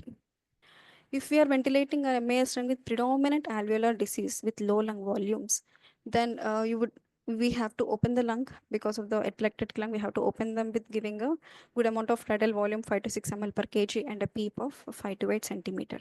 And the TI would be the same, around 0.4 to begin with, and the rate of around 40 per minute. So again, it is the same. So the ventilator mode depends depends on the pathophysiology. So if there is any airway obstruction or gas trapping, it would lead to increased resistance and increased time constant. So if you're using a conventional SIMV or pressure control mode, so you target PIP to move the chest adequately, and low TI, and adjust and a PEEP of around 4 to 6 and the pressure support of 3/4 of the set PEEP. The most important point here is we have to give adequate expiratory time in such cases, either by decreasing your TI or normal TI with decreasing your rate. If we are ventilating predominantly alveolar disease with low lung volume, the pathophysiology is decreased surfactant function, decreased lung compliance, and increase in your perfusion, ventilation perfusion mismatch. So where we can give surfactant therapy, and then high PEEP to open up the lungs, and then again that volume targeting, maybe you can give around 5 to 6 ml per kg of the volume. Along with that, if there is any associated pulmonary hypertension, you would want to give either INO depending upon the oxygenation indices. So we're not going into the pulmonary hypertension management here. So I think I'm clear on how to ventilate a meconium aspiration syndrome baby. So one more heterogeneous lung disease which we commonly see and encounter in our day-to-day practice is a BPD. So again in the BPD, as you are seeing this chest X-ray, so there are areas of atelectasis, there are areas of hyperinflation. Okay. So the coming to the pathophysiology of BPD, so which we need to understand before we try to ventilate such lungs. So after the advent of surfactant, gentle ventilation, and volume target ventilation and antenatal steroids, the old BPD is not frequently encountered nowadays. Where the old BPD, where we used to see atelectasis, hyperinflation, diffuse fibrosis, and a large simplified alveoli, and very marked smooth muscle hyperplasia. After the advent of all these newer strategies, we are not frequently seeing the old BPDs. Now the new BPD, which begins with preterm baby, extreme preterm baby. So this is called as a simplification, alveolar oversimplification, where there is a decrease in the alveolarization and the surface area. That means we have a very few simplified or larger alveoli. We don't see commonly these fibroproliferative changes nowadays, but they can be mild airway, smooth muscle thickening, and again association with the PPH. So coming to the pathophysiology of the BPD. So, BPD is nothing but it begins with the early RDS, and then comes your evolving phase of your BPD, followed by your established BPD, which we usually diagnose after around 36 weeks of the PMA. So the pathophysiology in BPD is predominantly there is a decrease in the lung volume and the alveolar surface area, which leads to impaired gas exchange, decrease in lung compliance, and there are areas of it's very heterogeneous. There are areas of atelectasis, some areas of overinflation leading to VQ mismatch, and there is increased airway resistance because of the smooth muscular hypertrophy leading to air trapping. And the most important point in a BPD is there is an increased physiological dead space because of the VQ mismatch, and so the requirement of the high tidal volumes. And also we have to keep in mind in a prolongedly ventilated baby with BPD, the tracheobronchomalacia, where the baby would require increased PEEP to splint the airways. So again, the same thing in the pathophysiology, you have to so it affects the airways as well as the alveoli. So the airways, there is a hyperplasia of the epithelium, mucus glands, increased bronchoconstriction, smooth muscular hypertrophy, increased vascular tone. And when we come to the distal airspace, there is an interrupted alveolarization. So we have a reduced area for gas exchange, and there is an increased pulmonary vascular resistance, and there is a heterogeneous lung. So coming to the mechanics, lung mechanics in among infants with a BPD. So this predominantly I am talking about a severe BPD. So lung volume, overall lung volume is decreased, the functional residual capacity is decreased, the compliance is decreased, and there is a impaired diffusion leading to vacuum mismatch. And airway function, so expiratory flow velocity is decreased, and we have a increased resistance in the airways. So So in such lungs with a BPD, with the lung mechanics which I have just mentioned, do we ventilate with short TI or low tidal volume to prevent further more lung injury? So what will happen if we ventilate such lungs with a short TI and low tidal volume? So here when we talk about BPD, it is actually a two compartment model where we have some alveoli with normal compliance and resistance, where we have some other alveoli with decreased compliance and increased resistance. In babies with severe BPD, prolonged severe BPD, about almost 70% of the alveoli have this abnormal decreased compliance and increased resistance. So in such conditions, if we ventilate with low tidal volume and shorter TIs, so that leads to worsening of the gas distribution, increased dead space, and progressive atelectasis. So what is the strategy for ventilating such lungs? Is we have to give high tidal volume. High tidal volume because we know that there is an increase in the physiological dead space, and then long TI to deliver these tidal volumes. Okay, so we would be needing a long TI to deliver a higher tidal volume for such lungs, which helps in improving the gas distribution, less atelectasis and less air trapping by, as well as along with the long TI, we have to make sure that there is a long expiratory time also, which yeah, I'll talk about later. Okay, so when we talk about severe or chronic BPD, as I said, we would need a high tidal volume, long TI as well as long TE, increased inspiratory and expiratory time as well. So the tidal volume, there is a range between around 6 to 12 ml per kg because of the increase in the physiological dead space. And the PEEP, so we have to give PEEP, babies would be requiring even 8 to 10 centimeter of the PEEP because to stent the large airways, to open the large airways. And then the eye time, it would probably vary between 0.5 to 1. So that is because to overcome the inspiratory airway resistance as well as to increase the volume delivery, the lung units with long time constants. And then you would decrease the rate. So because we want a longer expiratory time, so we will be decreasing the rate to probably around 15 to 30 breaths per minute to allow for the adequate exhalation to prevent the air trapping. So in the goal, oxygen goal, if so especially associated with pulmonary hypertension, would be around 92 to 98, and again we would accept around 50 to 60 of PaCO2. So again, to summarize, for a BPD, especially the established BPD, for your mild or moderate BPD, probably you would ventilate with a similar to your RDS lung, but with a higher tidal volume of around 5 to 8 ml per kg. So to summarize, in the severe BPD, because of the regional heterogeneity, baby would be needing a large tidal volume and a longer TI. And because of the airway collapse, to split those airways, we need high PEP to maintain FRC. And because of the overdistension, we need slow rate and adequate TE. So longer TI and TE. So the rate probably around 1:4 or 5. Again, the mode preference would be SIMB with volume guarantee and pressure support, or AC with volume guarantee.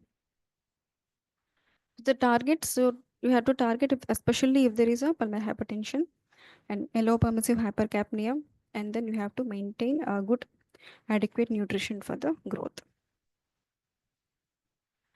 So among the heterogeneous lung diseases, we have covered the most two diseases, which are MAS and your BPD.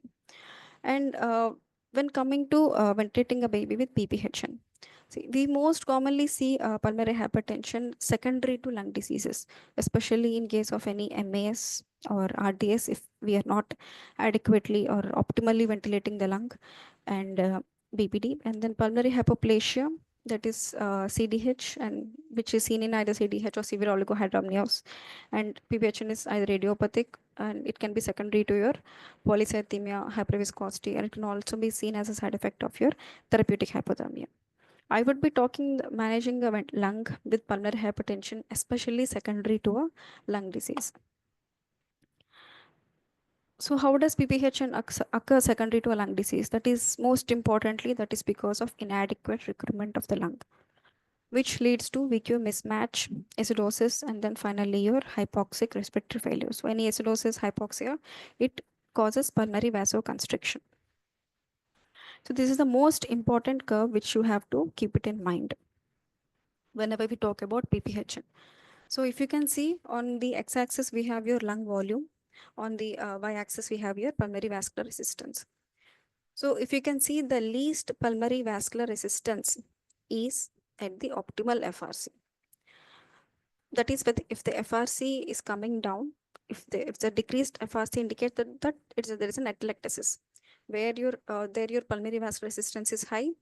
Along with that, your total lung capacity, if there is an overinflation, there also your pulmonary vascular resistance is high. So the PVR is least at the optimal FRC. So you have to ventilate the lung to maintain an optimal FRC. You have to prevent your atelectasis. You have to prevent your overinflation to decrease to prevent the pulmonary hypertension secondary to lung diseases, which I'm talking about. So the most important strategy secondary to lung disease is you adequately recruit the lung. If it is seen secondary to your RDS, then giving a proper giving a surfactant therapy and appropriate maintaining an appropriate map would help in decreasing the risk of your PPHN. If it is secondary to your MAS, again it is again your optimal recruitment of the lung. And if there is a predominant alveolar disease in the MAS also, then collapse, then you have probably would also be thinking about giving surfactant. So you recruit the lung first adequately, and then all these things they come secondary.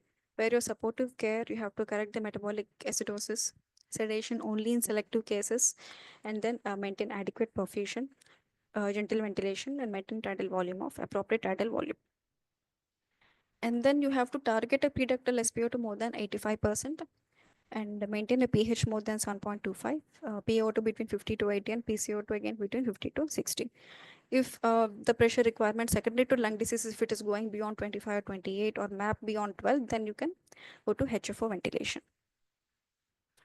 I'm not talking about pulmonary vasodilator therapy. I'm talking only about the ventilator strategies to decrease the PPHN secondary to the lung pathology. So, and then coming to other heterogeneous lung disease, which is not usually routinely seen, is the air leaks, secondary either a pneumothorax or a pulmonary interstitial emphysema. On the left hand side X-ray, you're seeing a pneumothorax where there is a collapse of lung and air accumulation outside the lung. And on the right side, this is a case of a pulmonary interstitial emphysema, where you can see multiple cystic lesions, especially in the peripheral part of the lung, non-branching lesions. So I would mainly concentrate on ventilating a lung with PIE. So PIE is not routinely seen nowadays. That is because of the gentle ventilation and optimally recruiting the lung and surfactant therapy, which is being followed. It is usually seen in severe RDS babies if we are giving a lot of pressures because of the baro or volume trauma. So there is a leak of the air from the distal airways, which goes into the alveolar interstitium, and it restricts the expansion, alveolar expansion, and also it increases the proximal airway resistance. So the main important strategy for ventilating a lung with a PIA would be a gentle ventilation. Okay, so there is already the leak going on, so you would want to come down on your pressures and targeted tidal volumes, but at the same time, should not be compromising the FRC. We should not be coming down on the settings so that the baby again lands into the atelectasis. So the rates and TI would be the same as with the RDS, PEEP of 5 to 6. Tidal volume, probably you would come down with the PIPS and tidal volume a little bit low. And if the baby MAP requirement is more than 10 to 12, you would consider a HFO ventilation. It usually resolves, PI resolves usually on its own. I'm talking only about the bilateral PI. And the pneumothorax, again, you would be the same settings. And initially, we will be doing a needle thoracostomy. Or if it is recurring, or if it is a tension pneumothorax, and then you would be draining with an ICD. But primarily, we have to focus on the underlying lung pathology. So the most important lung diseases have covered, and the last one would be the apnea of prematurity, and where we don't have a lung pathology as such, and this apnea of prematurity is mainly the CNS cause, or even if we ventilate a HIE baby without any underlying lung pathology, the settings would be the same. So we would want with very minimal settings, the indication for for ventilating a baby with apnea of prematurity is all repeated apneas even on initiating an IV ventilation. So we would start with SIMV with PSV or AC mode with a backup rate. SIMV with PSV would be initially better with a backup rate, or AC mode with a backup of 20 to 25. Okay, whenever we start AC mode, so we have to make sure that the backup rate is not high, because we would want to give time for the baby to initiate a breath. If with the high backup rates, actually the ventilator will be hindering with the spontaneous respiration of the baby. And then the PIP, it will be, because there is no lung pathology, it will be just a minimal PIP 10 to 12 to have a just visible chest rise. And then PEEP of 4 to 5, minimal, normal baseline tidal volume of 4 to 5 ml per kg. And again, the rate, as I said, backup of 20 to 30. And TI, depending, I mean, it would be anyway 0.35 to 0.4. So these are the settings for apnea of prematurity. And again, this is the same for any baby with HI without any underlying lung pathology. So take home messages. So we always have to understand the underlying pathophysiology before initiating initiating the settings on the ventilator, and we always have to individualize the ventilatory strategies, and we have to anticipate the changes in the pathophysiology, and we have to adjust the settings accordingly. Thank you.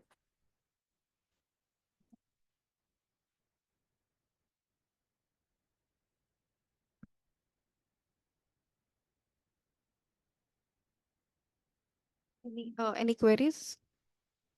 You can post your questions in the chat box, please.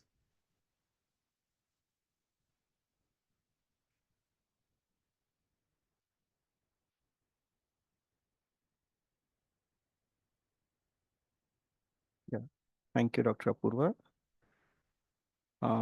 We have a question. When to keep low PWP in CDH, 3 versus 5, and how to titrate?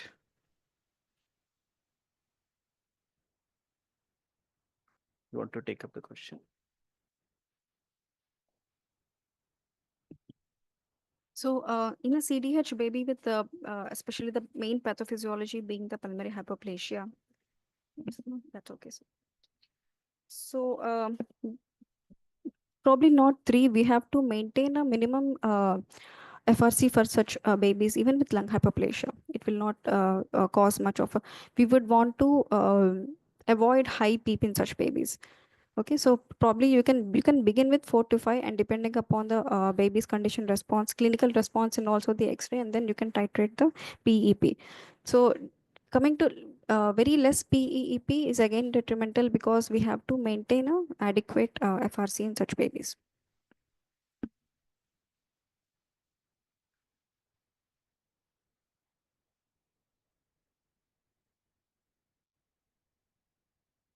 Yeah, I think again a very important talk. Thank you, Dr. Apurva, for bringing us the easy approach considering the pathophysiology. And I think if we join the dots since yesterday evening's talk, the whole point is about understanding the disease pathophysiology and taking into note the concept of compliance and time constant, the heterogeneous lung model which we talked about, and basically either we are ventilating for respiratory problem or once in a while for the non-respiratory causes, the poor ventilation efforts, shock, apnea. where obviously the lung is okay. So we are basically providing the minimal support, as we can say, with a normal compliance and resistance versus RDS with a very decreased lung compliance, stiff lung versus something like meconium, where it could be a combination of decreased compliance and increased resistance, and thereby choosing the variables and then optimizing the ventilation strategy you have made very clear. Uh, Dr. Roshni has just put a message. Can you please tell the text reference for the tables shown? Yeah. And Dr. Apurva is saying that it is from Goldsmith. So some of the young postgraduates and fellows, please refer to Goldsmith. Her talk is based on the Goldsmith reference. So with that, we will move on to the final talk. And as I load my preparation, my talk, just want to tell that the whole story about ventilation is to open the lung and keep the lung open. And once we have achieved that, the purpose is to get out of the ventilation. So, some of you who are already ventilating or dealing with very low birth weight babies would say that most of our babies are on CPAP, maybe to some extent on an IMV. And once in a while, when we encounter a severe RDS, we ventilate them. The disease course is something like that there is a severe RDS, we ventilate, the disease is passive, we get out of the ventilator. The problem occurs when we see morbidities like sepsis, IVH, NEC. So most of us are comfortable when it is a primary lung disease, but the morbidities is what basically puts the baby at the back step, and most of us then end up with ventilating for a longer duration. So the whole point is, as Dr. Praveen and Dr. Apurva had highlighted, is to get out of the ventilator very quickly. And I think without much, without with no doubt, we can say that the whole time we are balancing about to get out of this invasive ventilation, which injures the lung, which is not in sync with the baby's respiratory effort, sometimes injuring the lung, and also anything that is invading into the baby, creating sepsis like pneumonia, which in turn again impacts the outcome of the babies, not only in the short term, in the long term course, versus getting prematurely out of the ventilator and again going back into the ventilator or repeated intubations. So when we understand ventilation, possibly we have to understand it is like a shared work. So the machine and the baby are constantly interacting. Now we have to understand that baby is taking effort, is creating a negative intrapleural pressure, diaphragm is descending, lung is opening. And at the same time, the machine is pushing in the gas. When the baby's lungs were diseased or the baby was sick, these baby's efforts were not that good. So much of the work is done by the machine. As the baby is improving, we have to make sure that the machine's contribution decreases and we allow the baby to take more control. And this whole thing is what we are doing in that iteration. And that possibly we can say weaning. So sometimes people question that what is exactly weaning? Is it about reducing? I think we should understand weaning like kind of striking a balance and then trying to say that is the baby good enough now to take control of her or his breathing, and we take out the machine.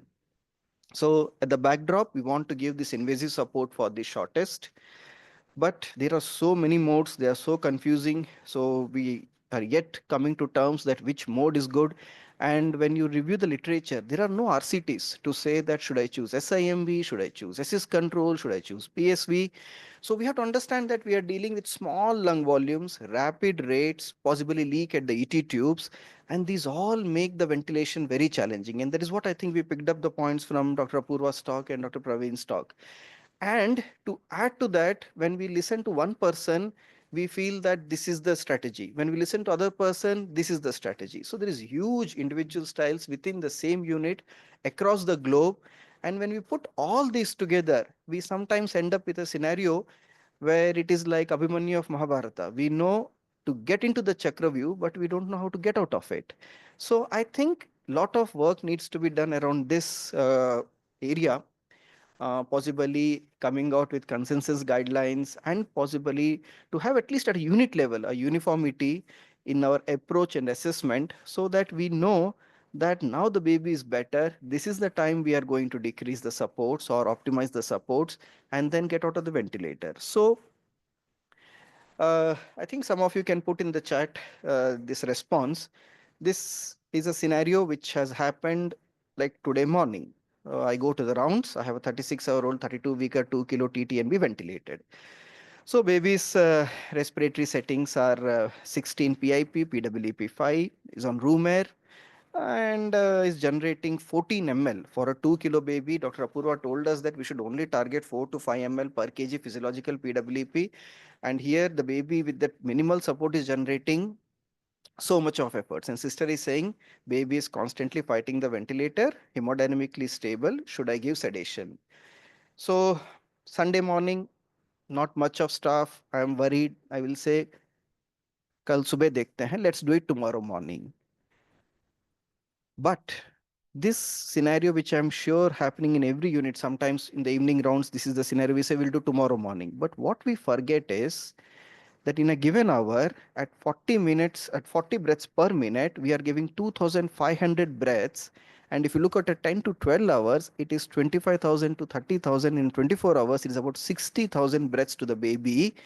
And these are all going to be potentially harmful. So the point is, weaning or assessment of the readiness of weaning, this is a 24/7 job.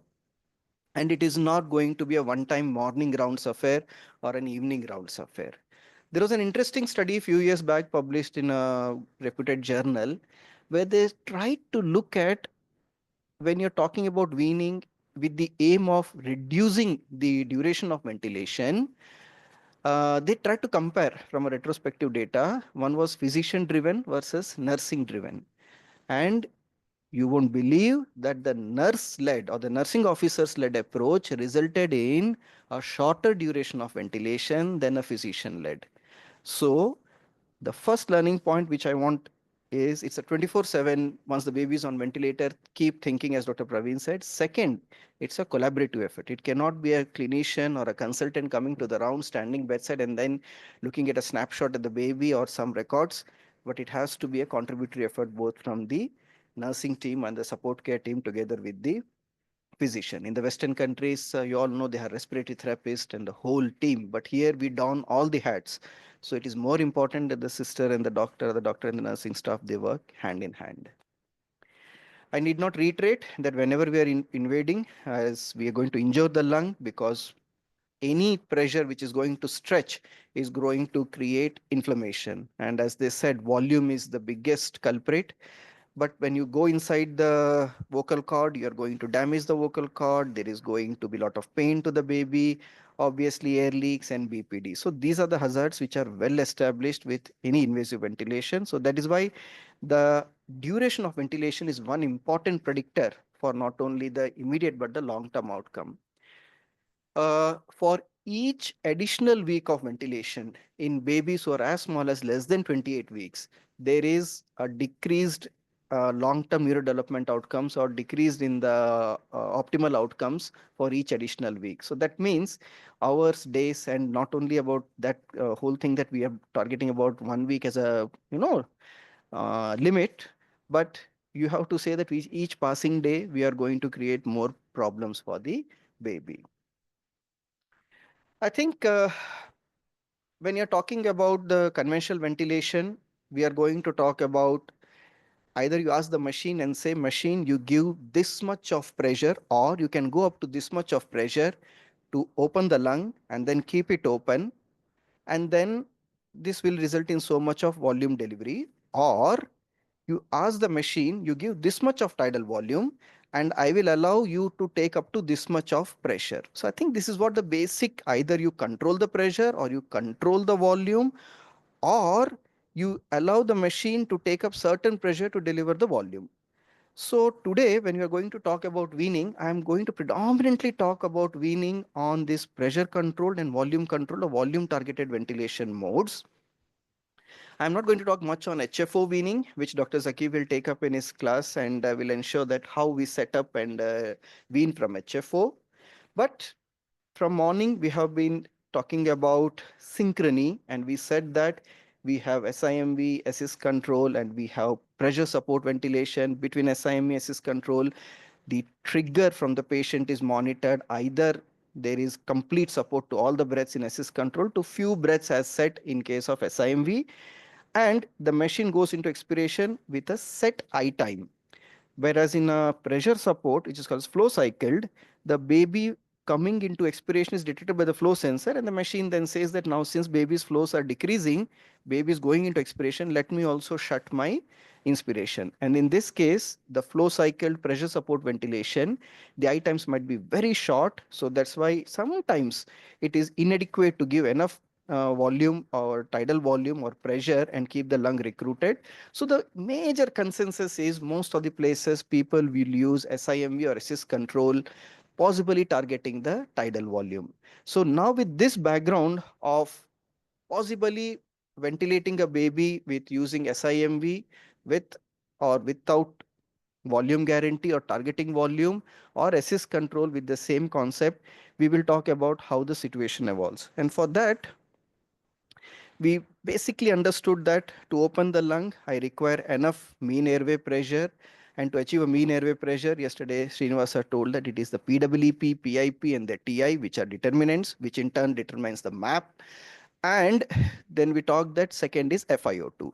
So as the lung is opened, possibly a stiff lung becoming more easy to open, obviously the same pressure will result in more volume delivery. So when we are bedside looking at the baby, the first thing is a chest rise. Is it a smooth, good chest rise, or is it a jumping chest rise? Second, at the same time, we can look at the retractions, possibly first retractions and then jumping chest. And if my baby is comfortable with no retractions and a good chest rise and is constantly saturating 90 to 95, this is the time to say that the disease is passive. It's as simple as that. And if my baby is getting adequate tidal volume, which in turn is determined by the difference between PIP and PWP, at a given rate, I am addressing the minute ventilation. At the end of the day, what are we doing? We said that we don't want the baby to work more for the breathing. And to know the work of breathing, we said there should be no retractions. At the same time, we are talking about minute ventilation. So minute ventilation is what the body is monitoring. So let us say I become hypoxic because of some lung disease, my lung is collapsing, ARDS, what I will do to maintain my minute ventilation, I'm increasing the rate. So if you find that the baby's rate is good, decent, 40, 50, 60, as opposed to 80, 90 at the beginning, and the tidal volume delivered is as desired for 5 to 6 ml per kg, either from the given pressures, that is the point when we say that now the lung is open and you are able to keep the lung open. Now, in this whole story, sometimes it is easy for us to ask the machine that you yourself drop down the pressures once the lung is open. That is what we call as the volume guarantee.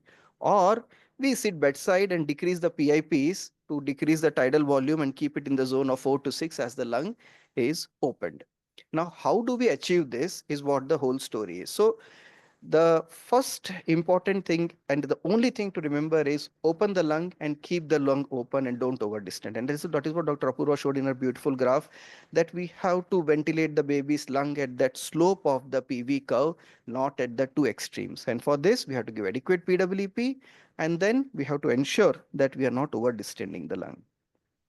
So I will just play this video, and some of you can give comments that what you want to do in this baby. And to give you the brief description, this baby is about, I think, 36 hours old, born to infant of diabetic mother, 33 weeker, 2.3 kilo, and it was an emergency section, and baby had severe RD, failed CPAP after insure, and then we had to ventilate. So the debate, I'm bedside, uh, what should I be doing? And I will show the video, and then you can take a call and put it in the chat box. Or someone can unmute your mic and then use answer.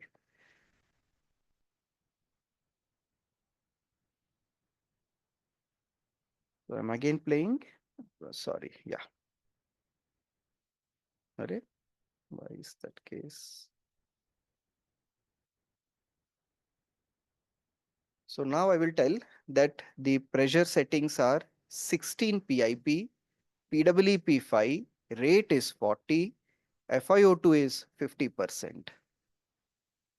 Again, I'm repeating 16 PIP, PWP5, rate of 40, TI of zero point 0.4, and the FiO2 is 50%. And this is the baby's condition. What do you want more information? Anyone wants? Dr. Akash says increase PWP. Yes, increase PWP. Very good. I think this is the condition which we once in a while see, and this is still an active lung disease. You see that shallow pattern of breathing, and some of you who would be very familiar. See, the baby's retractions are very obvious. It's a very shallow breathing, very fast rate. So what has happened is that we have not yet opened the lung, and baby is trying to maintain the minute ventilation at a very high rate. And possibly it is reflected in the fact that still our FiO2 requirement is very, very high. So now let us see, as all you suggested, we increase the PWP from 5 to 6. And now let us see what happens. Okay, same baby, 6 hours down the line. Now see the beautiful chest rise, and there were no retractions. Okay, okay, and the video might just freeze at the screen. I want it to freeze. Now you saw the baby. Now the baby, as suggested by Dr. Apurva, we have taken up the baby on SIMV. The baby's PWP we made from 4 to 5. The pressure is 18, and this is giving us possibly certain tidal volume. So this is how any machines display. This is one particular make of a machine. But what I just wanted to bring to your notice was a baby with a good chest rise. In fact, it was bordering to a jumping chest with no retractions, and see that how the FiO2 has decreased. Now, here we are using a simple SIMV mode. So we are asking the machine that use a pressure of 19 or 18 to 19 to generate certain tidal volume and maintain the baby's minute ventilation. So what the machine is saying, it is saying that, and the display here is 4 ml. Now, if this 4 ml falls in the category of, let us say, 4 to 6 ml per kg for the given baby, then with no retractions, an RR of 40 to 50, baby being active, baby triggering efforts, hemodynamically stable, is the time that you consider that this baby can be now started weaning. So the point of achieving the optimum lung opening has been achieved, and for a given good time we are able to keep the lung open. Now the question is, how do we make out? It depends upon the gestation and the possible underlying pathophysiology. For example, if I am ventilating in a very late preterm TTNB RDS, I know that this baby's lung is not going to be that difficult to ventilate as compared to, let us say, 24 25 weeker, where the lung is not only the problem but even the respiratory mechanics are problem. So let us suppose the same late preterm at 36 hours with this setting. Now what will we do? So it is 18 by 5, rates are 40, TI is zero point 0.4, and you saw the video. And for those who are not seen, again, I will play this video. Okay, so the heart rate is around 140, saturations are 95, 96. And you have come bedside, and this is the setting. So what should we do now? We continue same. This is a 48-hour-old baby. At 36 hours, to increase the PWP. Now is a 48-hours-old baby. Now tell me what to do. Should we CT same, or should we titrate something? What do we do? Saturations are 95, 96. Yeah, some of you can just key in. Yeah, again from Dr. Akash and Dr. Vinila, they said decrease the FiO2. And I think this is as with others who are just keying in. Yeah, Ritika said decrease FiO2. We agree with all of you. And in fact, that's the first thing we should do is once the lung is opened, once you're saturating well, we have to get down on the FiO2. It's as simple as that. Because if your lung is opened, obviously saturations are improved. Why do you want to give that excess oxygen? If I tell you that at 40% FiO2, the PaO2, that is alveolar O2, will be as high as 400, 500. And such high oxygen will obviously set up lung injury by free radicals. So whenever the baby is stabilized, so how do we know? Baby is comfortable, good RR, no retractions, obviously good saturations, hemodynamically stable. This is the time to say that let's drop down the FiO2 if the FiO2 is more. Now, what is more? Any FiO2 more than 40% is more. Why? Because 40 to 60% is the range which says that a baby will require 40 to 60% only when there is a significant intrapulmonary shunting. Otherwise, if there is no shunting, shunting means blood is flowing to the alveoli, but there is no gas coming from the alveoli. So that is indicator that you are not opened the lung. But once you are opened, you will see that there is hardly any FiO2 requirement. So in this case, we all agree that we will first decrease the FiO2. So that is 35% in this case, we will drop down to 5%. And this FiO2 drop, you can do pretty rapidly. You can do like every 15-30 minutes. If the SATs are okay, why are you worried? But the question is, you don't want to sit on a pressure of 21 or 18 at an FiO2 of 21%. So we kind of alternate between FiO2 and pressures. So first, we decrease the FiO2 from 35 to 30%. And Dr. Vinila is pretty advanced. She said leak is 80%. Yeah, so it was not short basically for this, but I appreciate your attentiveness. Yeah, leak is 80%, and that is why you see that the mandatory VT is just 4 ml. So possibly we need to correct that. But even with that leak, look at the chest rise. So possibly if you tell me that that baby is jumping like that with the leak, this is the case where we might have to get out of the ventilator also. So, but to come back to where we were, that after this first step of decreasing FiO2, 30 or below. So at 30, we are all okay. We don't want to go to room air. 30, we are okay. The next step will be, what will we do next? Now we are, let us say at 12 o'clock or 12:15, I brought down the FiO2 from 35 to 30%. Next half an hour, I observe, baby is again comfortable, saturations are okay. What do we do next? Same baby, same chest, FiO2 30%. For a second, presume there is no leak. And for a 2 kilo baby, the tidal volume is 10 ml.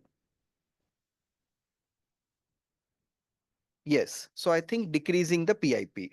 We all agree that the next biggest problem is the PIP. Why PIP? Because you are making the lung open. And if you remember that graph, possibly you will might be sitting at the other extreme of that PV loop and you are trying to injure the lung.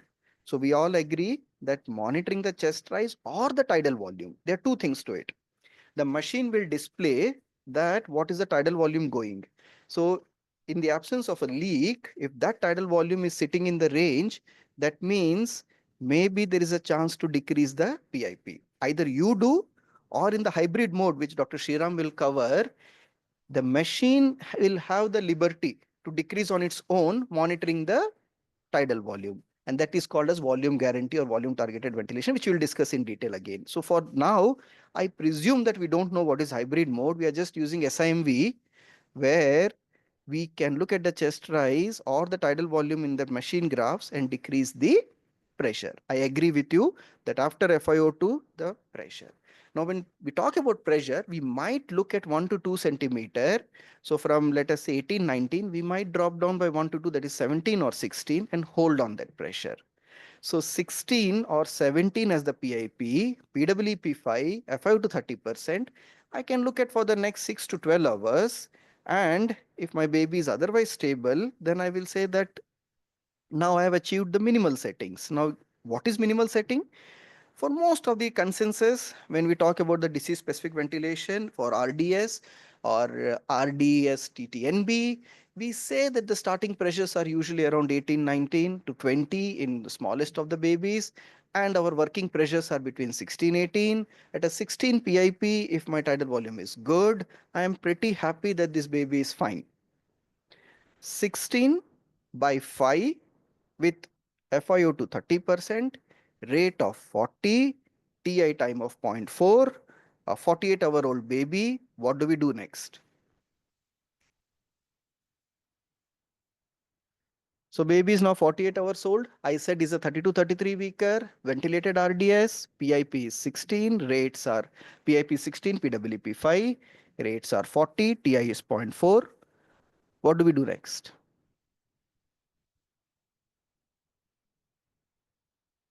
decrease the rate. Okay. My question to you will be, why do you want to decrease the rate? If you can unmute yourself, I don't know whether you are allowed to unmute or not, but if someone can unmute, Dr. Vinod Reddy has very well pointed that wean to CPAP. Okay, very good. Dr. Akash has said, I want to decrease the rate. Okay. Dr. Ritika is saying wean to NIMV. Yeah. So I don't know the name. Zoom user says triggered breaths are less. So after the FiO2 optimization of the pressure, and some of you would want to, maybe I was just keen to know how many would want to touch the PWP. But I'm happy that none of you pointed towards PWP because 5 is the physiological PWP for a baby with underlying premature lung and RDS.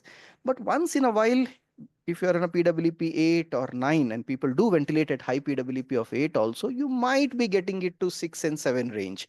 But for a PWP 5 to 6, no question of touching. Now let's come to the rate.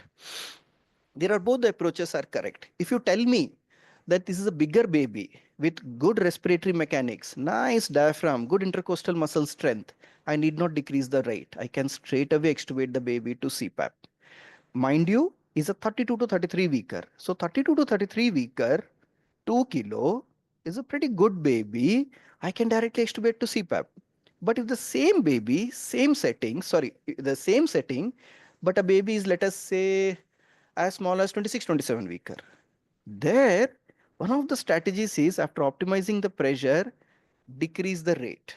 But when you decrease the rate, what will happen?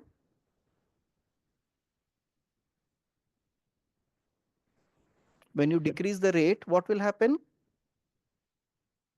The baby's remaining breaths will only be supported by PWP, and those spontaneous efforts, or let us say the remaining breaths not supported by the machine, baby is going to work more. So, to address this, as Dr. Akash has again written, we might need to give the remaining breaths with some additional support. So, some people add pressure support ventilation to this. Now, that story is, again, we go back to the fact that you don't want the baby to be overworking and you don't want to support the baby too much also. So, what they do then is they say that SIMV, now, let's say scenario is for a 26, 27 weeker ventilator. So you got to a pressures of 16, your PWP is 5, FiO2 is 30%, you are at rates of 40, and baby is, let us say, breathing at rate of 60. Now, if you drop down the rates, let us say by 5 to 10 breaths up to 30, the remaining 30 breaths will only be PWP. And this PWP, the baby is breathing against a long endotracheal tube. So that increases the work of breathing. So what they do is, if you can just see here in this machine, I'm pointing SIMV plus PSV. So PSV means you give some pressure support, but that pressure support will not be the complete PIP. You just give some PWP above, some pressure above the PWP. So what they do is, if my baby is requiring PIP of 16 to generate 4 to 6 ml per kg, I will support 30 breaths with SIMV, and the remaining breaths I can give, instead of PWP, slightly higher pressure, somewhere in between PIP and PWP, let us say 2/3 in between. So they choose a pressure support 8 to 9. This not complete high pressure versus not PWP allows the baby to generate good tidal volume. And one practical clue bedside is, keep an eye on the tidal volumes. Now let us suppose for a mandatory breath, you are able to give 5 to 6 ml. Also see, just besides this, there is something called VTE spontaneous. If your baby with a simple PWP is able to generate good tidal volumes in a spontaneous breath equivalent to 4 to 6 ml per kg, that means that baby has got good efforts. But let us suppose in the mandatory breath, it is 4 to 6 ml per kg utilizing PWP of 16, PIP of 16 with PWP 5. But in the spontaneous breaths, the tidal volume is only 1 to ml. That means this baby might require additional support. So that is where we add PSV. Now, why I'm bringing this concept is, for a 32, 33, 34 weeker or term baby, this doesn't matter. You straight away extubate, as Dr. Had mentioned in the chat, from SIMV to CPAP. But in smallest of babies, when you're weaning, first decrease the FiO2, It can be done pretty rapidly if the saturations are okay. Pressures of PIP over few hours, then PWP. Now, once you have done this and your mandatory breaths are generating good tidal volume, you decrease the rates, but make sure that the remaining breaths are also supported. In a smaller baby, use consider PSV, but in a bigger baby, nothing to do. You can straight away extubate. At the same time, in a bedside, try to see that what is the volume, tidal volume for the spontaneous breath. So now we just move forward and possibly take up what I was alluding to, this one more case. So, and maybe here you can make out, again, you see the baby is pretty good chest rise. The SATs are 100. He's a big baby. He's a big baby. He's pretty much a late preterm. Okay. See, nice chest rise, no retractions. Okay. And if you have to time of 1 minute to count, sitting besides the baby, tangentially looking at the heart, looking at the chest rise, the RR would be around 30, 40 or not more than that, or 40. In fact, looking at that baby, some of you might feel that was the baby sedated. No, the baby was not sedated. So just see, we'll come to the ventilation settings. What they want to show is a good normal humidification with some condensate. Now see, okay. So it is PIP of 14, okay. And those who are familiar with the machine will know that even these days this machine is not there much. But the point which I wanted to show in a different machine is there is PIP of 14, rates are 40, TI of 0.4. Now the question is, what do I do? If it's a big baby, otherwise stable, straight away extubate to CPAP. But if it's a small baby, again the same concept. Just one more video to show that this is the phase when we say that we have achieved our lung opening and now is the time to get out of. Now, in the last 2-3 videos, what we have seen is the same thing, but what we have not looked at or the additional information we should ask for is, are there any comorbidities and what is the metabolic status? So in a small baby less than 32 weeks, you will consider for IVH and PDA. You will ensure that there is no excessive weight loss. You will ensure that there is no hypoglycemia, hypocalcemia, and you will ensure that there are no inotropes running for the baby. And this is the baby who is now pretty much going to be weaned off from the ventilator and ultimately extubated. So I think this is what all of you are knowing, but this is the way we look at. Now, in the last 2 videos and before that, we said that we are presuming that we are only working on SIMV or assist control. So I'm not going to talk about VG. Then I brought in the concept of the pressure support with SIMV, that how we do it. So A, FiO2 should be less than 30%. PIP quickly brought down to, when I say quickly, if the lung is open over a span of 4 to 6 hours, you can just keep titrating and come down to 16. PWP at 6, most of are comfortable. Smaller the baby, higher the PEEP. Let us say if I'm talking about a 30 to 34 weeker, I might get down to PWP of 5. That's okay. But a smaller baby like a 28 or even below, PWP 6 or 7 is also okay. Don't touch the PWP because that is what is keeping the lung open. Then the machine will calculate mean airway pressure for you. Keep an eye on that. If your mean airway pressure requirement is 9 or 10, I might not be very comfortable. But if the mean airway pressure is less than 8 as on display on the machine, or you can mathematically calculate, that is good. Then comes the rate. If the rate is, let us say, more than 40, definitely bring down to 40 and try to get down to rates of 30, but not below 30. For the remaining breaths, try to use the PS and then try to see that on the SIMV plus PS. For the PS breaths, what is the VT generated, and for SIMV, what is the VT generated. If both are in a target range as desired, you are good to go to extubate this baby. Volume control ventilation is one more strategy where, as I said, to put it in very simple terms, you are asking the machine, please give 5 ml per kg and you decide how much pressure you want to give. Here, we don't touch the volume. The volume remains fixed. The volume remains fixed. So for weaning, we don't make 5, 4. We don't do like that. We keep it 4 to 5 ml per kg. We just work on the rates as in the other case. The other things remain the same. First, FiO2 decrease, keep the VT, then possibly decrease the rates, then you can consider extubation same way. So there, when you say volume control, you can use it with SIMV, you can use it with assist control. This we will discuss in Dr. Sriram's class next week. For now, we are just talking about a simple pressure control ventilation weaning only. Okay. Now the question is, We are bedside. We are pretty sure that the baby's physiological parameters are okay. Now the question is, when we are doing this, what other things we can use? I remember Dr. Praveen talking about permissive hypercapnia and Dr. Apurva has mentioned about permissive hypercapnia. So when we say permissive hypercapnia, we are saying that routinely we don't do blood gases much, but if you do a blood gas, you need not achieve a PCO2 of 35 to 45 closely. Even 45 to 55 is acceptable. And this comes from the fact that some of the studies, like support study was done for surfactant versus insure versus ventilation. Some of your young fellows and postgraduates should know about this. In that, in the intervention arm, they would target a PCO2 of 45 to 55.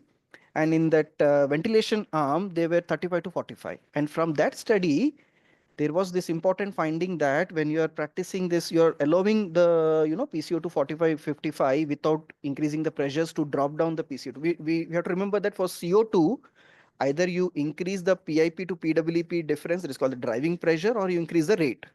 Now let us suppose my baby on this ventilation has a PCO2 50. Now that baby's pH is more, let us say I'm giving a hypothetical blood gas, the pH is 7.27, PCO2 is 50, base excess would be -8 with a bicarb of 18 or 17. Now it is 50 or 48. I want to achieve it between 35 45. If I increase the pressure, I have to increase the PIP or increase the rate. When this practice is done, they found that you end up with a longer ventilation and more lung injury. But the caveat is that you don't strictly practice permissive hypercapnia in the first 48, 72 hours. And at the same time, you don't want the pH to be below 7.2 to consider permissive hypercapnia. The pH should be more than 7.2, then you tolerate PCO2 between 45 to 55. Now the question is, if your CO2 is fluctuating too much, or if the CO2 is as high as 60, 70, then again IVH will increase. And again, for the young fellows, I would suggest go through the one of the largest study, which was a FELBI trial, PHELBI. It was permissive hypercapnia with the intent of looking at the respiratory outcomes. Very interesting. If I remember correctly, there was a marginal increase in IVH, but you compare the PCO2 in the intervention and the control arm. In the interventions arm, their PCO2 they targeted was as high as 70. And that's why I think they ended up with slightly higher IVH in the group with no significant difference in the extubation rates is what I remember. So the point is we can kind of look at the control arm PCO2 of that trial. And if I have to summarize that, they kept that control arm PCO2 as 45 to 55. And that is what the whole concept of permissive hypercapnia is. Permissive hypoxemia. Now let us say I don't want to give too much oxygen. So I say that I will allow the baby to be hypoxic. So one analogy is they say that in the mother's womb, the baby was in hypoxic environment, then why to give so high FiO2, targeting SpO2 90 to 95. So the oxygen trials, and I'm sure neoprom trials and everything you would have read, in if you target 85 to 90 versus 90 to 95, in the 85 to 90 group, there was higher incidence of death and NEC. Even though BPD decreased, ROP decreased, but we ended up with more mortality. So that's why the current consensus is all babies who are VLBW preterm till 36 weeks on oxygen support, including ventilation, target saturations of 90 to 95. So possibly not much role of permissive hypoxemia. Caffeine. Now, this is one thing which all of you, most of us are doing, peri-extubation caffeine. And this is where we, most of us would agree that when the baby is to be extubated, give caffeine. It will obviously improve the ventilatory drive and will decrease the need for reintubations for apneas after you extubate. So caffeine is a good intervention. But if someone is thinking that more caffeine is better in higher dose of caffeine, again, unfortunately, higher dose of caffeine versus routine dose, there is no difference. So practice the routine dose. In smaller the babies, you might consider as a prophylaxis, but in the bigger VLBW, when I say bigger, again, I don't mean bigger means more than 32 weeks, but in 30 to 32 weeks, you might consider it as a peri-extubation. PDA. Now we all know that PDA management itself is a big topic, but in small babies on ventilation, when I say small babies, again, these are the babies less than 30 weeks on ventilation, you have to screen for the PDA and ensure that PDA is passive. fluid overload, volume overload will lead to bigger PDA and higher pulmonary edema and higher chances of extubation failure. So please check the PDA and ensure that it is passive. Sedation. I'm sure most of the units across the globe are now moving away from active sedation. The non-pharmacological medicine, these all will consider practical workstation, so we are not going to discuss much here. But what I meant to say is routine fentanyl, routine morphine should be avoided. Why? Because if you use routine sedation, the baby's respiratory efforts are going to be suppressed. Then how will the baby participate? Then the baby will be ventilator dependent only. Okay, and that's why instead of fentanyl, what do they use nowadays? What is the name of that? Dexmedetomidine. It's very difficult to pronounce. Dexmedetomidine. I think they have shown as a less respiratory suppression, so it is fast catching up. But I don't think it is yet. We have any evidence on that in the NICU use. But some of us who are going to consider pharmacological pain relief, dexmedetomidine is a good option. Nutrition. If you don't give enough protein, how will the lung grow? If the lung doesn't grow, how will the baby get out of the ventilator? So obviously, aggressive TP and early enteral nutrition will go in a good way. And we all will agree that any baby on ventilation, oral feeding is not a contraindication. The baby can be happily on full feeds and yet on ventilator. And finally, whatever we discuss, it should be put on paper, and each one of working in the unit, as I told in the beginning of the talk, we should have a unit protocol on the weaning. Is it doable? Yes, it is doable. So how do we wean? We discussed. So now once we have weaned and come to the minimal settings, we have to then think that I'm going to extubate in the next few hours. Most of the time, the timing of extubation is such that is typically done in the morning hours, including in the unit I practice, because somehow we are more confident. We come fresh in the morning and then do. But for a baby, it's a 24/7. So if somebody is very, confident about the unit, they might do extubation any point of time. But conventionally, you titrate down the setting and then observe the baby for next 12 to 24 hours, take out the morbidities, and then you think of extubation. In this process, there are three important things. One is steroid, peri-extubation steroid, prophylactic steroid. Again, it's a big theoretical topic, but if you have to put it in one sentence, prophylactic steroid, peri-extubation steroid is reserved only for small segment of babies. Who are they? Babies who are very small, when I say very small, less than 28 weeks, who are stuck on ventilator. When I say stuck on ventilator, we can say that maybe beyond the first 1 week, 2 weeks.